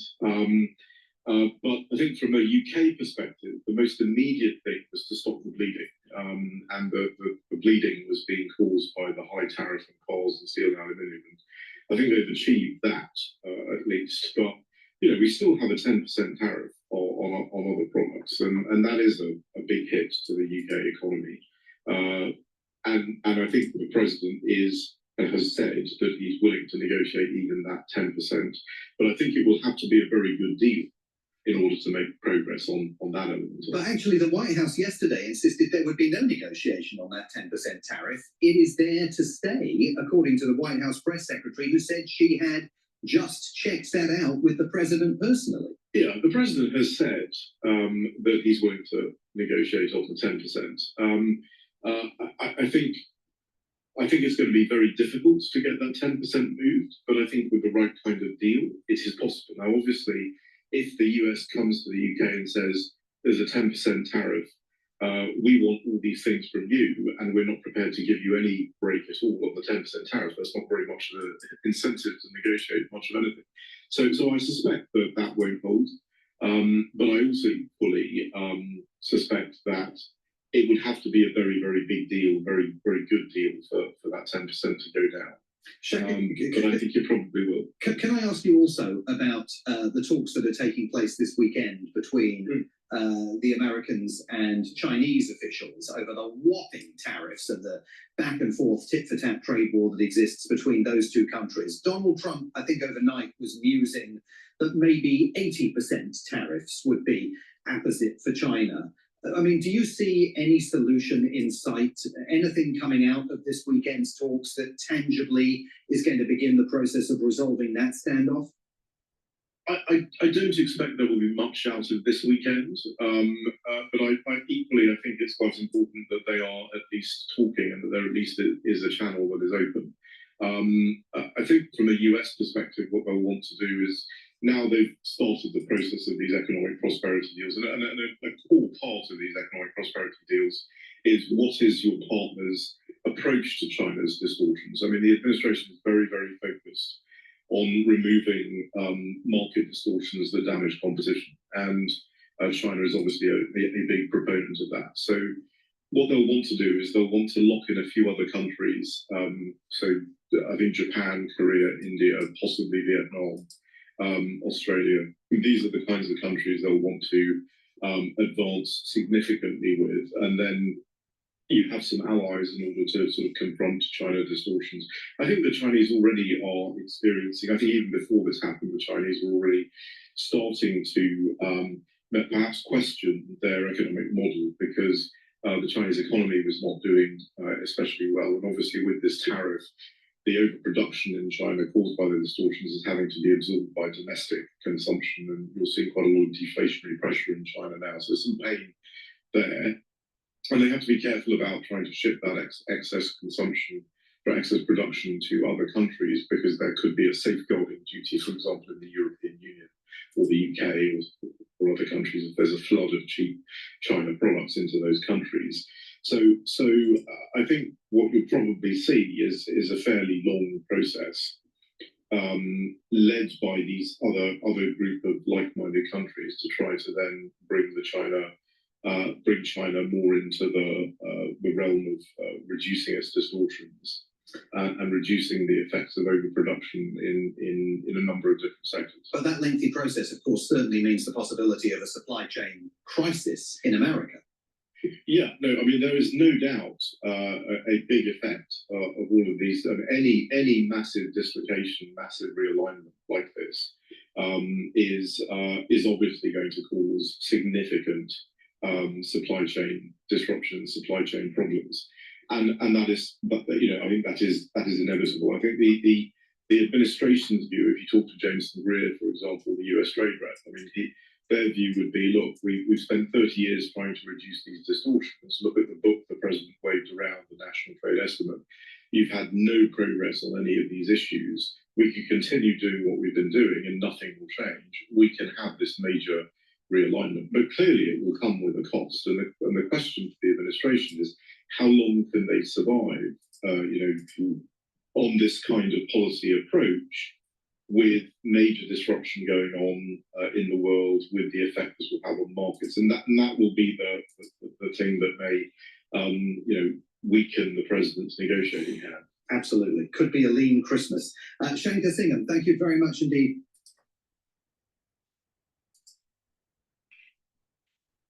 All right, we're going to pivot over to another episode of LBC. But please go to my store, the-studio-reykjavik.com. Help support the work that I do by purchasing the products. These are products that I take every day to slow down the aging process, to boost up that immune system, help with the endocrine system, and improve your longevity.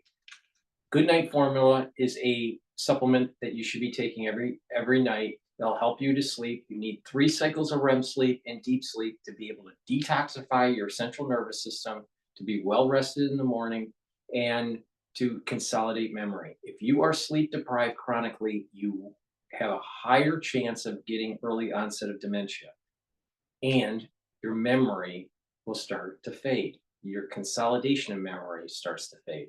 So it's very important to get a good sleep. Not too much sleep, but being sleep deprived is terrible for the brain.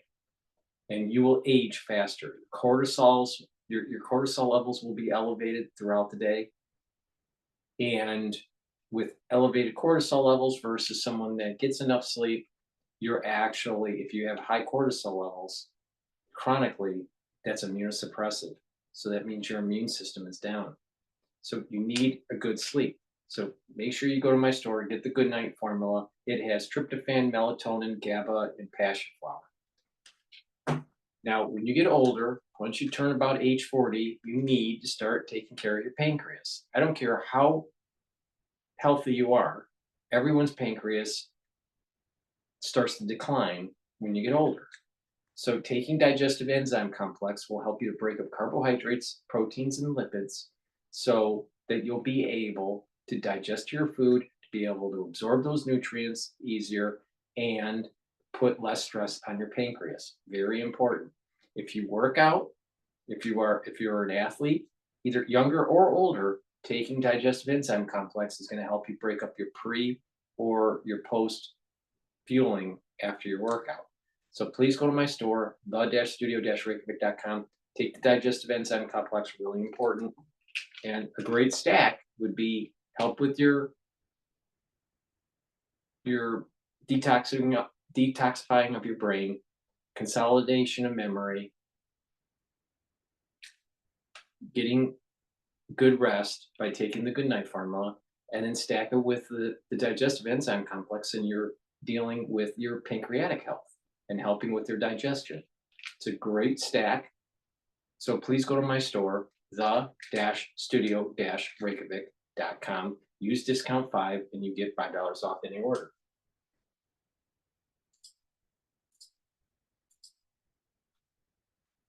US trade talks starting as we speak in Switzerland today.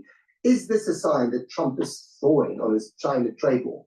It may be. Let's see where these talks go. I mean, I think it's important to underscore, Matt, that for the last 3 weeks, the President of the United States has falsely claimed that direct talks were underway between the United States and China in an effort to alleviate the tariff burden. We now know that was flatly untrue. And the reason we know it is because his Treasury Secretary, Scott Bessent, testifying on Capitol Hill under oath last week, finally told the truth and said actually there'd been no communication whatsoever. So that then led to a flurry of activity behind the scenes where the Trump administration had basically been saying to the Chinese, we'd love to talk, but for it to happen, President Xi has to ask us to engage in talks. And President Xi, not being that kind of a leader, said, I'm not going to ask them anything, I'll just wait. So finally, these talks have now been created and are taking place. Donald Trump mused yesterday about the possibility of reducing American tariffs on China to 80%. There's a whole range, but you can assume that they're roughly an average of about 145% at the moment, with some tariffs on some goods even higher than that. But for the Americans and for the Chinese, the clock here is really ticking. And the Chinese know that the real consequences of Donald Trump's trade war are only about to bite, because containers are not moving. The flurry of activity before the tariffs were implemented to get goods in from China has already taken place. So now there's nothing coming into the United States. The director of the Port of Los Angeles was saying last week that he thinks 20% of dockers and cargo drivers may have their employment at stake, on the line in the Greater Los Angeles area, because there is so little traffic moving, so few containers arriving. So Donald Trump is going to find himself under increased pressure in the weeks ahead because prices in America are going to soar and there will be supply chain shortages on the shelves. So the Chinese think he's now ready to make a deal. 80%? Is that an acceptable level of tariff? Is that a deal? It's a hell of a lot. Yeah. There was also, when I was in the States, which was, I think, astonishing just a few days ago, there was what I would like to call Barbiegate, when Trump suggested that actually kids don't, girls don't need $30 for Christmas. They can do with $2 for Christmas. It maybe cost a little bit more. Now, I couldn't possibly comment, right? But Trump is not the kind of guy who normally talks, a low Barbie game. He wants lots of gold in his life. There's a direct contradiction, right? I've introduced a new golden age to the United States. It's Liberation Day with these tariffs, but actually you've got to tell the kids they can only have $2 instead of 30. And it's been compounded this week by his own Treasury Secretary, Scott Bessent, who found himself on Fox News earlier in the week, asked by even a Fox News primetime host, how are you going to explain this to the kids? And he said that the answer to that question is you have to sit the children down and you have to tell them that thanks to Donald Trump, their lives and the lives of their families are eventually going to be great. Right. Just not yet. Yes. I mean, and the key word is eventually, isn't it? Because with all these, even if the tariff policies of Liberation Day were to work, bringing back jobs to the Rust Belt, which frankly I think is incredibly doubtful given AI, given robotics and automation. If you're going to lose money on trade with China, you're going to make money at home by not employing more workers. That seems obvious to me. But even if that were to work in the interim, which could take years, he's got a problem with empty shelves. So is that what we're seeing? The overall picture, having fired on all fronts on Liberation Day on the 2nd of April, are we seeing in a rather messy way Donald J. Trump in retreat? Well, I think we are seeing him in retreat partially, but not in sufficient retreat that he's walking away from the whole idea of tariffs. Indeed, if you look at what the White House said yesterday about the trade deal with the UK, they really doubled down, insisting that the 10% baseline tariff that remains in force against pretty much everything that isn't steel, aluminium, or 100,000 British-made cars, that is going to be in place for perpetuity. There is no plan on the part of the Trump administration ever to offer anything less than a 10% baseline tariff. So, if he says to the Chinese 80% for you, the Chinese, having witnessed the UK negotiation, as every other country has now done, will say to themselves, well, we don't want to be stuck with this 80% tariff for the rest of time, so maybe we'll play hardball and just dig in our heels and wait for the consequences of all of this to build up in the United States.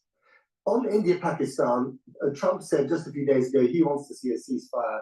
J.D. Vance said, actually, we're not going to get involved in that one, maybe because it's too complicated. The problem with his logic with that is he's assuming that the United States is going to give in first. The Chinese economy is really suffering, and it's been suffering even before the tariffs. So the runway is much shorter for President Xi than President Trump. That President Trump's economy can absorb the shock far more for multiple reasons. One, we have a healthier economy than the Chinese. Two, we also have a better transmission mechanism between our central bank and our fiscal stimulus transmission that can help bring demand if demand starts to destroy. So the Federal Reserve can pump money into our market, and because of our consumer behavior and that transmission mechanism, it's much better than what's happening in China. If China's transmission mechanism was really working, then why doesn't their central bank really, why isn't it translating into higher domestic consumption? Their economy is faltering right now. The Chinese economy is faltering. So they don't have as much time to wait to see. Now, will the economy in the United States over time, if this continues to escalate, to continue to have no resolution on the trade war with China, will our economy start to falter? And yes, probably some demand destruction will take place. Some goods will go up in price because of lack of availability and because of the tariffs. But then there's a feedback loop where there's a demand destruction, and then there's less buying, and therefore the prices may actually go down. But the thing is that the shock can be absorbed in the United States far greater than what's happening in China, because the starting point before the trade war happened the Chinese economy was faltering, while the United States economy was not. In addition, the Chinese economy depends on the United States to buying their goods. When the United States stops buying their goods, who hurts more? The makers. Those makers are in China, not in the United States. So I don't think the Chinese have a runway to wait. I think and then the infighting within the CCP because of the power struggle that's happening. And he didn't mention this. So I think Trump has more cards to play and has more time to wait it out than the Chinese. The reason why a war was averted. Your workflow is important to us. Please wait indefinitely. With Monday.com's intuitive work management platform, you have the power, not why a war was averted, a full-scale war was averted in 2019 is because they did get involved. America does get involved. It hasn't really got a choice about whether to get involved or not. What's going to happen is, well, Marco Rubio tried to engage in some outreach to the Indian and Pakistani leadership last night, and there were some talks between him and his opposite numbers there. Look, I think there is a reality here. There has never been an American government less ready, less qualified, and less equipped with staff, or even less interested, or interest to deal with the complexities of the Kashmir crisis. You've been there, I've reported from there. This is an intractable conflict that has been going on for decades, and it requires specialist knowledge and a commitment to new. No one has said this on the internet. No one, I'm sure of it. The tech, and it just dawned on me. Trump's tweet about the 80% tariff, right? From 145% on China's goods to 80% potentially, but it's up to Scott B, all right, when he did that post on Truth. And even here, Chinese levies may be half to 80%. 80% is code. Trump, I'm telling you, Trump is a fucking genius. VE Day is 80 years. It's been 80 years since VE Day. Victory in Europe. All right. It's Trump just shot over the bow of the Chinese about hinting that we will be victorious with this trade war. This is not the 80% is not the tariff. The 80% is the number of years since VE Day.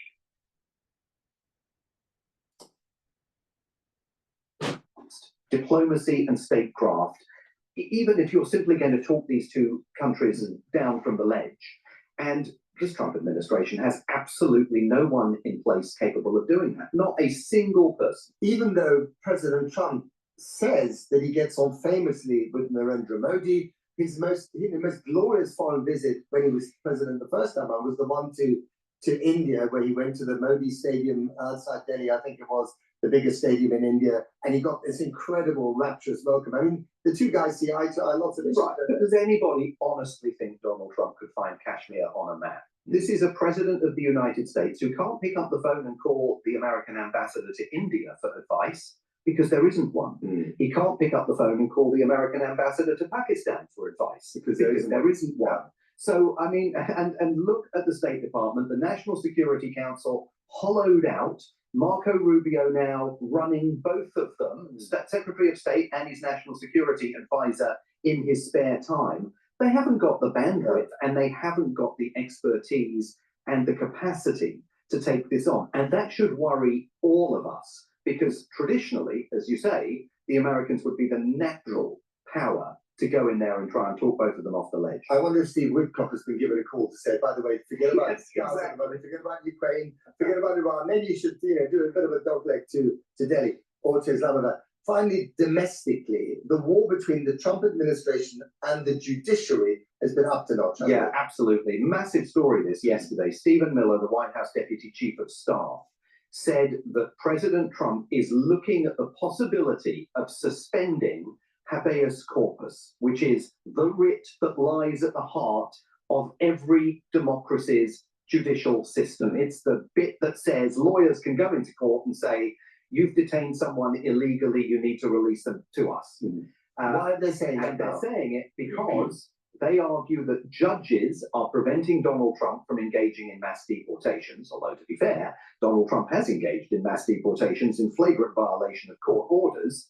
And unless the judiciary stops trying to cut him off at the pass, they are going to suspend habeas corpus so that there will be no constitutional protections at all for these deportees. It's a huge upping of the ante by the White House in the war against the judiciary, and also parenthetically in the war against Congress, because ultimately, of course, it would be Congress that would have to decide if this core principle of American jurisprudence was simply going to be eviscerated. Finally and briefly, son, this will end up in the Supreme Court, right? Yeah. And the Supreme Court has ruled against him in the past. They're going to do so again on this. Yeah, well, maybe they will. I mean, presumably they will. But, you know, the ultimate question, as we talked about on the program before, that we're going to learn the answer to in the next months, is whether Donald Trump is willing to respect US Supreme Court decisions and opinions. In a court that he, where he appointed the majority. Or is he?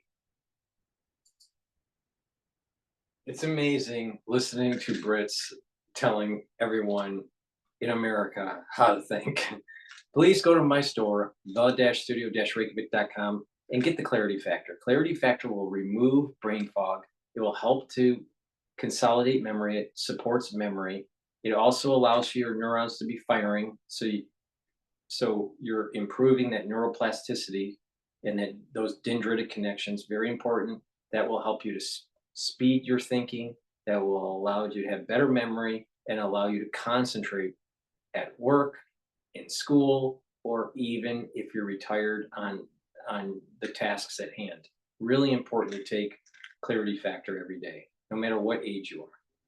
And resveratrol. Resveratrol is something that supplement that I've been taking for decades. It helps with youthful gene expression. It soaks up free radicals because it's an antioxidant. And by reducing stress in the cell and soaking up those free radicals, you're going to improve the health of your mitochondria and boost up your energy levels. Resveratrol is very important also to get rid of senescent cells. So take resveratrol every day. It stacks really well with C60, NAD+, and ubiquinol, and Clarity Factor. So if you want to help with your brain health and also help with slowing down the aging process in other tissues, take the resveratrol and stack it with the Clarity Factor and supercharge that neural health. Please go to my store, the-studio-reykjavik.com. Use discount 5 and you get $5 off any order. Click the link in the description of this video and all my videos to get to my website. It's the-studio-reykjavik.com. All right.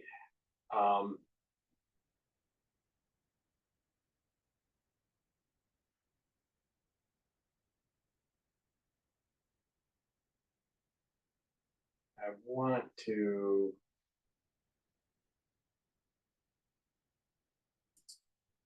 let's listen to Times Radio here.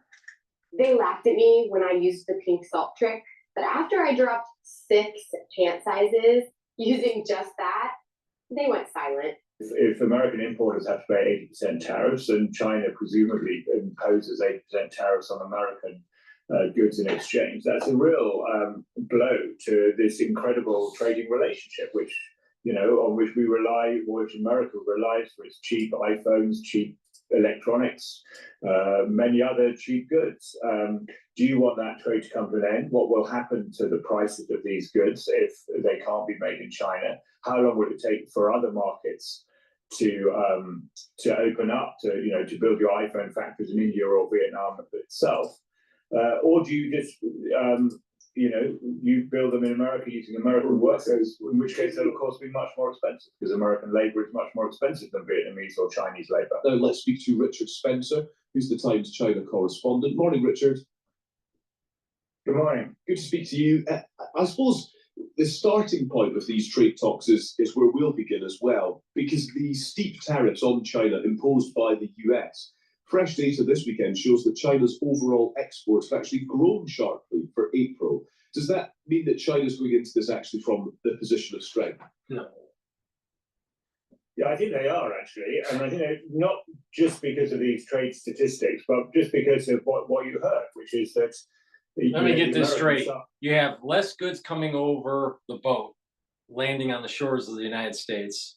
But before the trade war started, China's economy was tanking.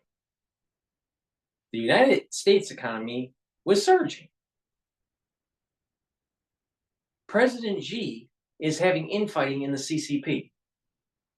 And China's people, the people within China, are having social disruption with the banking industry within China. Now, you really think that President Xi is on a stronger footing with negotiations under those circumstances? Get real. Get real. The United States has way more time to play this out than China does.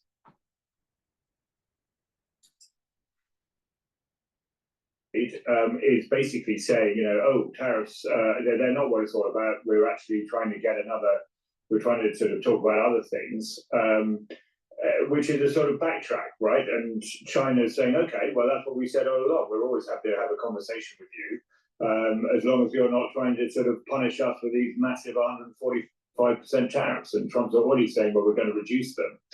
In which case China sort of says, well, you're on our territory. We're always open to talks.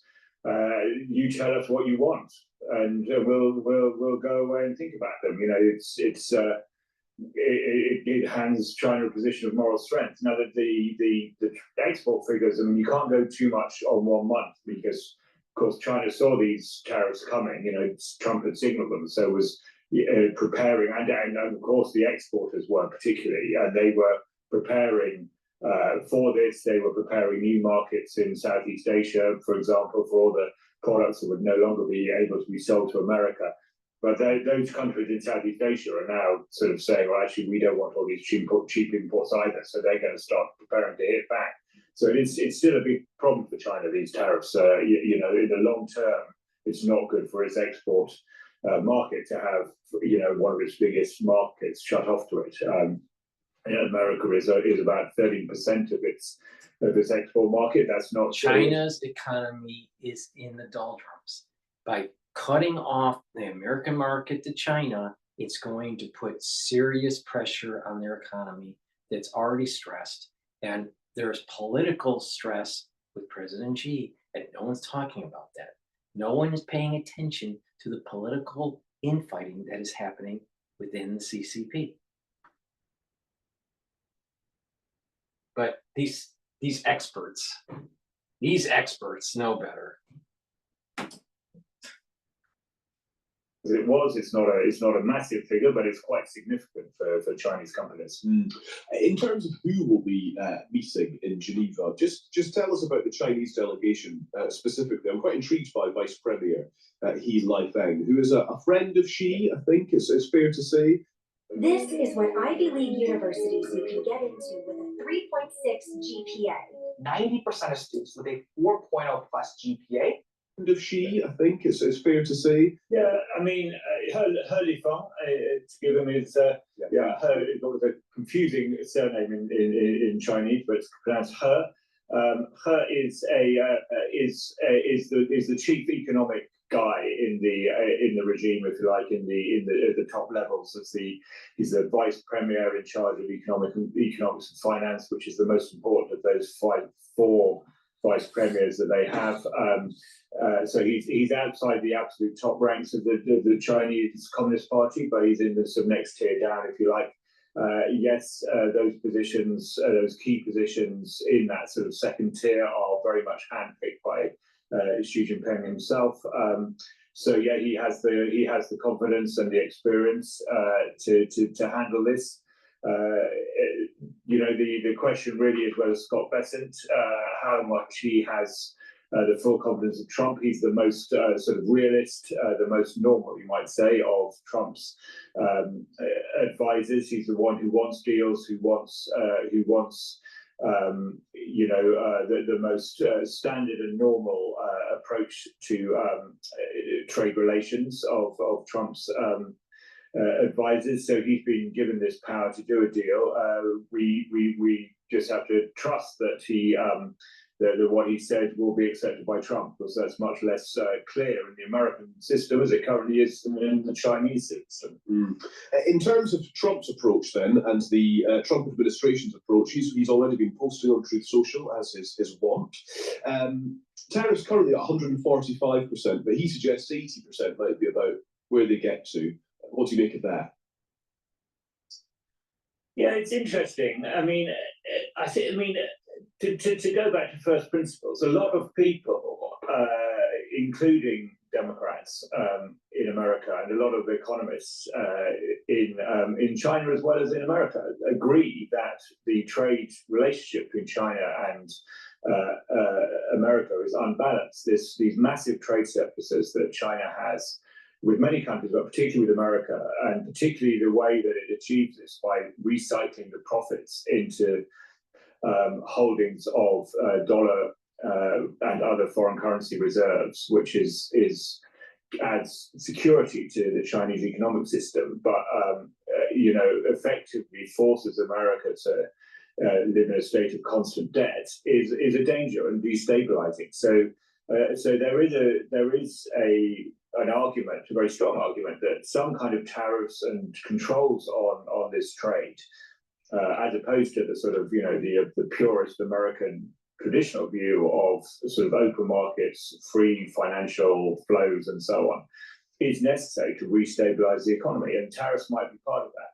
The trouble with these headline figures is that they come over as threats rather than as negotiations. 80% is still a huge tariff, and if American importers have to pay 80% tariffs, and China presumably imposes 80% tariffs on American goods in exchange, that's a real. Well, the problem is the Chinese started this. They steal the IP. They force companies to partner up with China firms when you're doing production in China, and they have barriers of entry into their markets with American goods. They have tariffs on America. This is the issue that people don't get the point.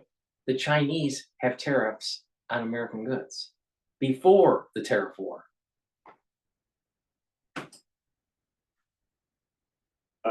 Blow to this incredible trading relationship, which on which we rely, which America relies for its cheap iPhones, cheap electronics, many other cheap goods. Do you want that trade to come to an end? Do you think $1,000 phone? Do you think your phone, the $1,000 phone, is cheap? This is not cheap.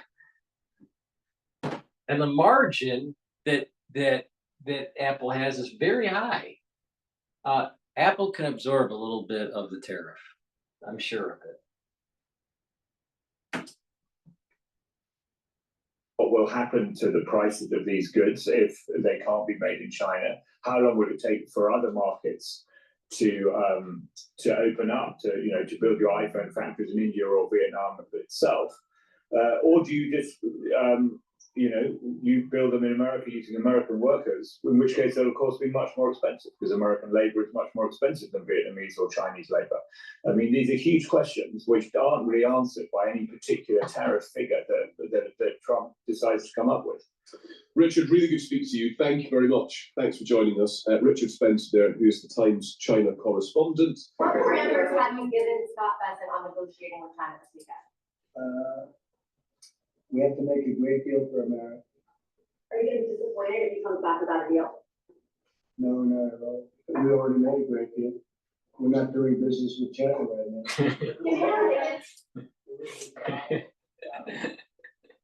Meet the tiniest HR team in the world. What do you think Paylocity does? Paylocity. I never heard that before. All right, so what we're gonna go over what Bloomberg posted about empty shelves. But before we do that, please go to my store, the-studio-reykjavik.com, and get these great supplements that I offer. Try this stack that I'm going to mention. Omega-3 helps to prevent red blood cells from sticking or over sticking. So that's going to help you to control clotting. All right. That's very important. Omega-3 also brings down systemic inflammation. That's important for your cardiovascular health and your immune system. And omega-3 helps to bring down LDL levels and helps to increase your HDL levels. So your total cholesterol is better. Your total cholesterol profile will be better. And that means that you're reducing LDL oxidation, which means less plaque buildup. So very important for your cardiovascular health. Another great supplement to take for your cardiovascular health is nattokinase. Breaks up clots because it's fibrinolytic, and it helps to bring down LDL levels and increase your HDL levels. Like I said, when you control your lipid profile, you're reducing the chances of oxidized LDL and plaque buildup. So you're reducing that plaque buildup. That helps your cardiovascular health. Stacking these together is a very powerful stack, nattokinase with omega-3. Another great stack that you can add to the omega-3 and nattokinase, or just take separately, it's up to you, is multivitamin. This multivitamin is easy to digest, and it has the multivitamins that you need as cofactors for enzymatic activity. That will help with cellular metabolism, cellular processes, and when you have a good foundation with a multivitamin, you can build off of that and build this anti-aging longevity protocol for yourself and help your bodily systems work. But having a multivitamin is a very important foundation, very important for your enzymatic activity, because this has the cofactors for your enzymes so they work properly. And another great foundation to take is a probiotic. I have two types. This one is a veggie cap. I also have a powdered version. But taking a probiotic is very important to have the right gut biome that will bring down inflammation at the gut level. That'll allow you to absorb your nutrients. That will also help with your immune system at the gut level and help with the communication between your gut and your liver and your gut and your brain. Very important. So take a probiotic every day. Like I said, I have this veggie cap version and I have a powdered version. Stacking it with a multivitamin is a great foundation to build off of. And you stack these together, you're helping with your gut health, you're helping with your cellular metabolism and having the cofactors that you need for enzymatic activity, and you're helping with your cardiovascular health with the omega-3 and the nattokinase. It's a great stack. So please go to my store, the-studio-reykjavik.com. Use discount 5, you get $5 off any order. Click the link in the description box to get to my website, the-studio-reykjavik.com. This is just an observation, namely that if you look at the weekly data for consensus earnings expectations, they have come down quite significantly, both for Q2 and Q3 for the S&P 500. Right. So the first thing that has happened is a downward revision to earnings. The second thing that has happened is that we normally have a very tight correlation between interest rates and the dollar. And that correlation actually also broke down after the Liberation Day. So now the dollar is trading not so much on interest rates, but on other factors. Yeah, and Pacific Rim dynamics, we'll get into that later in the show, folks. Some of those currencies continue painful. This morning, Yahtzee at Goldman Sachs publishes out on an inventory dynamic of 2% plus Q2 GDP. Do you see like normal growth for this second quarter? What is very unusual about the second quarter is that we're coming from a place where we had significant front loading of purchases among consumers, and we had significant inventory build among corporates, simply because people were preparing for April the 2nd, which happens to be the second day in the second quarter, namely when tariff, of course, began to kick in. So the conclusion is there are some fairly significant bumps when it comes especially to the inventory part of GDP and to the import part of GDP in the first and the second quarter. On the consumer confidence basis, we're seeing consumer confidence get hit as a result of tariff policy. Still, though, in the hard data, we're not necessarily seeing it hit there. When do we see it hit? So Barclays yesterday had a very important note that looked at, just like several others, at the high frequency data. And what they are seeing in the daily data is that we're beginning to see a slowdown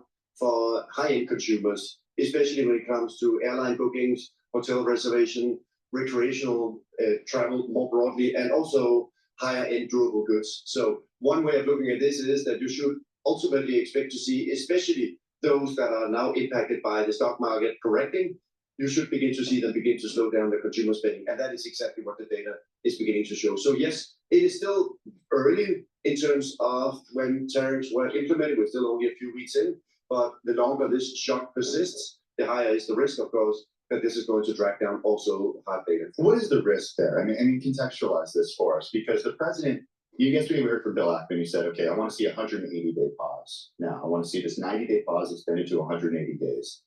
At what point in your view do you see the damage from these policies actually becoming something that's entrenched rather than temporary? Well, and that's a very important question, Tim, because what I think is going on is that companies are actually already responding to tariffs. And what do I mean by that? Well, if you look at the surveys from the regional feds, they are showing the new orders is collapsing. Excuse me, they're showing that CapEx plans are collapsing, and they're showing that prices paid are going up. This is the definition of stagflation. That means that there's going to be slower sales, there's going to be more increase in prices, and this is happening on the corporate side. Consumers have not quite yet seen this, but it's coming, especially with the significant slowdown in the number of containers coming from China to the US. That means that the inventory will, in the next few weeks, in my view, we will begin to see empty shelves. I don't even know how we're having this discussion. Of course, if we get normally 30,000 containers from China coming in, and we no longer get 30,000 containers from China coming in, of course, we'll begin to see empty shelves installed. As Tim mentioned, some of the folks at Football Sweeney today, Tim mentioned there's a rationalization going on among elites over tariff theory. You and I read Ricardo cover to cover. There's no rationalization. Either tariff theory of a pseudo McKinley doesn't work, or you believe it's going to work. There's no in between, right? And that's why, in some sense, you could think exactly of this as in the model that you and I would have talked about for years, Tom, that if this shock is temporary and if it lasts a week, we would all say, okay, this was a week, now we go back to normal. Right. But given this shock is 145%, and so far it feels quite permanent, we would say, well, it's permanent, you got to adjust to a new equilibrium. And that new equilibrium, it will have the consequence that prices are higher and sales are lower. But it's a shift. Can I go nerd right now? Please, go nerd. For Paul Krugman, we're going to walk right now. There's a deadweight loss in the Euclidean calculus. Exactly. There's a shift. Who allocates the deadweight loss? Policy or brute economics? Yeah. So exactly where that deadweight loss has to be allocated. The very important, simple way of thinking about that is that does that have to be allocated to firms taking a decline in their earnings, or does it have to be instead allocated to consumers basically facing higher prices? So put in very plain English, the container arrives in Los Angeles, someone needs to pay the tariff. Is that tariff now passed 100% onto consumers? Is it passed 50% onto consumers? Is it only passed 25% onto consumers? So companies will take a hit on their earnings if it's not passed on 100% to consumers. So that deadweight loss, that cost of higher tariffs has to be borne by someone. And if it is not corporates, it will ultimately be the consumer. I mean, it seems politically, companies don't want to be public about increasing prices as a result of these tariffs. So would you argue that at this point, it looks like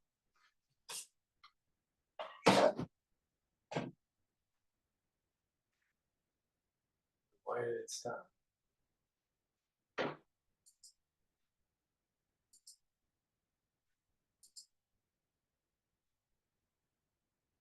Component. In other words, what a company is saying in terms of what is the price that I'm paying for goods that are input in my production. And if the answer is prices paid is going up, and at the moment prices paid is skyrocketing because companies are saying I'm paying more, and if I'm paying a survey from the Fed, the prices are going up. So that's not a political discussion or political statement, it's just a fact. Let me rewind that. So does that have to be allocated to firms taking a decline in their earnings? Or does it have to be instead allocated to consumers basically facing higher prices? So put in very plain English, the container arrives in Los Angeles, someone needs to pay the tariff.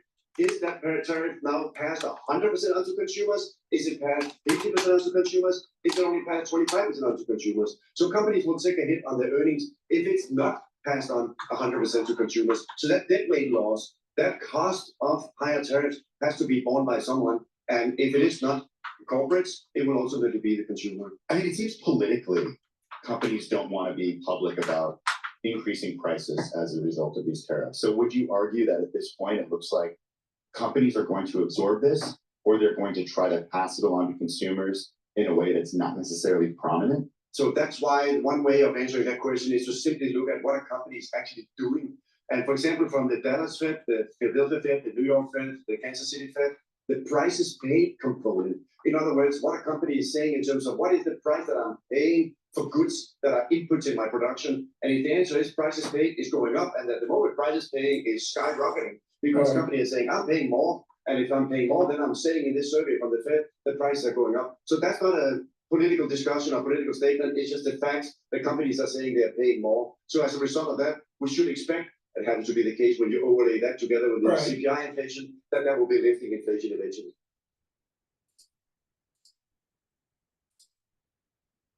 I personally think that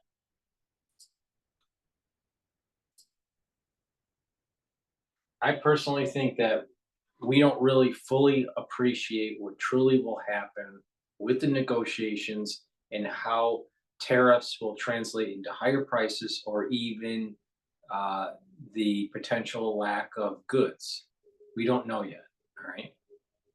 Is there probably going to be some disruption in terms of supply? Yes. Will some goods be higher? Yes. But there's also going to be some demand destruction. There may be switching of certain products that you may have bought in that were Chinese, that you may switch that are made in America. But even if there isn't a substitute, maybe it's a good thing to actually spend less for like 6 months in the United States. It's not going to hurt. You know, why do we have to constantly consume? Constantly. I think when Trump said, you know, maybe some toys, instead of having 30 of them, you only have 2 of them. Well, maybe he's getting to a point that maybe we have overconsumed in the United States. But no matter who the economist is, they don't know for sure what's truly going to happen. All right. But it's probably going to be a mixed bag. Some demand destruction, some price increases in some goods, some, supply disruption, which may change consumer behavior. So it's not cookie cutter. There's gonna be a mosaic of how it propagates through the economy. With that said, thank you for listening. I greatly appreciate the ones that have been watching tonight and throughout all the transmissions that I've been doing lately. I'm going to shut this down now, but thank you for listening. Stay tuned for tomorrow. I'm going to be doing a show with John Hogue live at 10 p.m. New York time. So that's Eastern time. 10 p.m. Eastern time will be a live show with John Hogue, and we'll most likely talk about what's going on with the Pope and some other events like India and Pakistan. He spent time in India, so he probably has a unique perspective on what's going on. So thank you for listening. I greatly appreciate it. Please go to my store, the-studio-reykjavik.com. Get the supplements to help support the work that I do and to help support your health and wellness. It's a win-win situation. Thank you for listening and have a good night.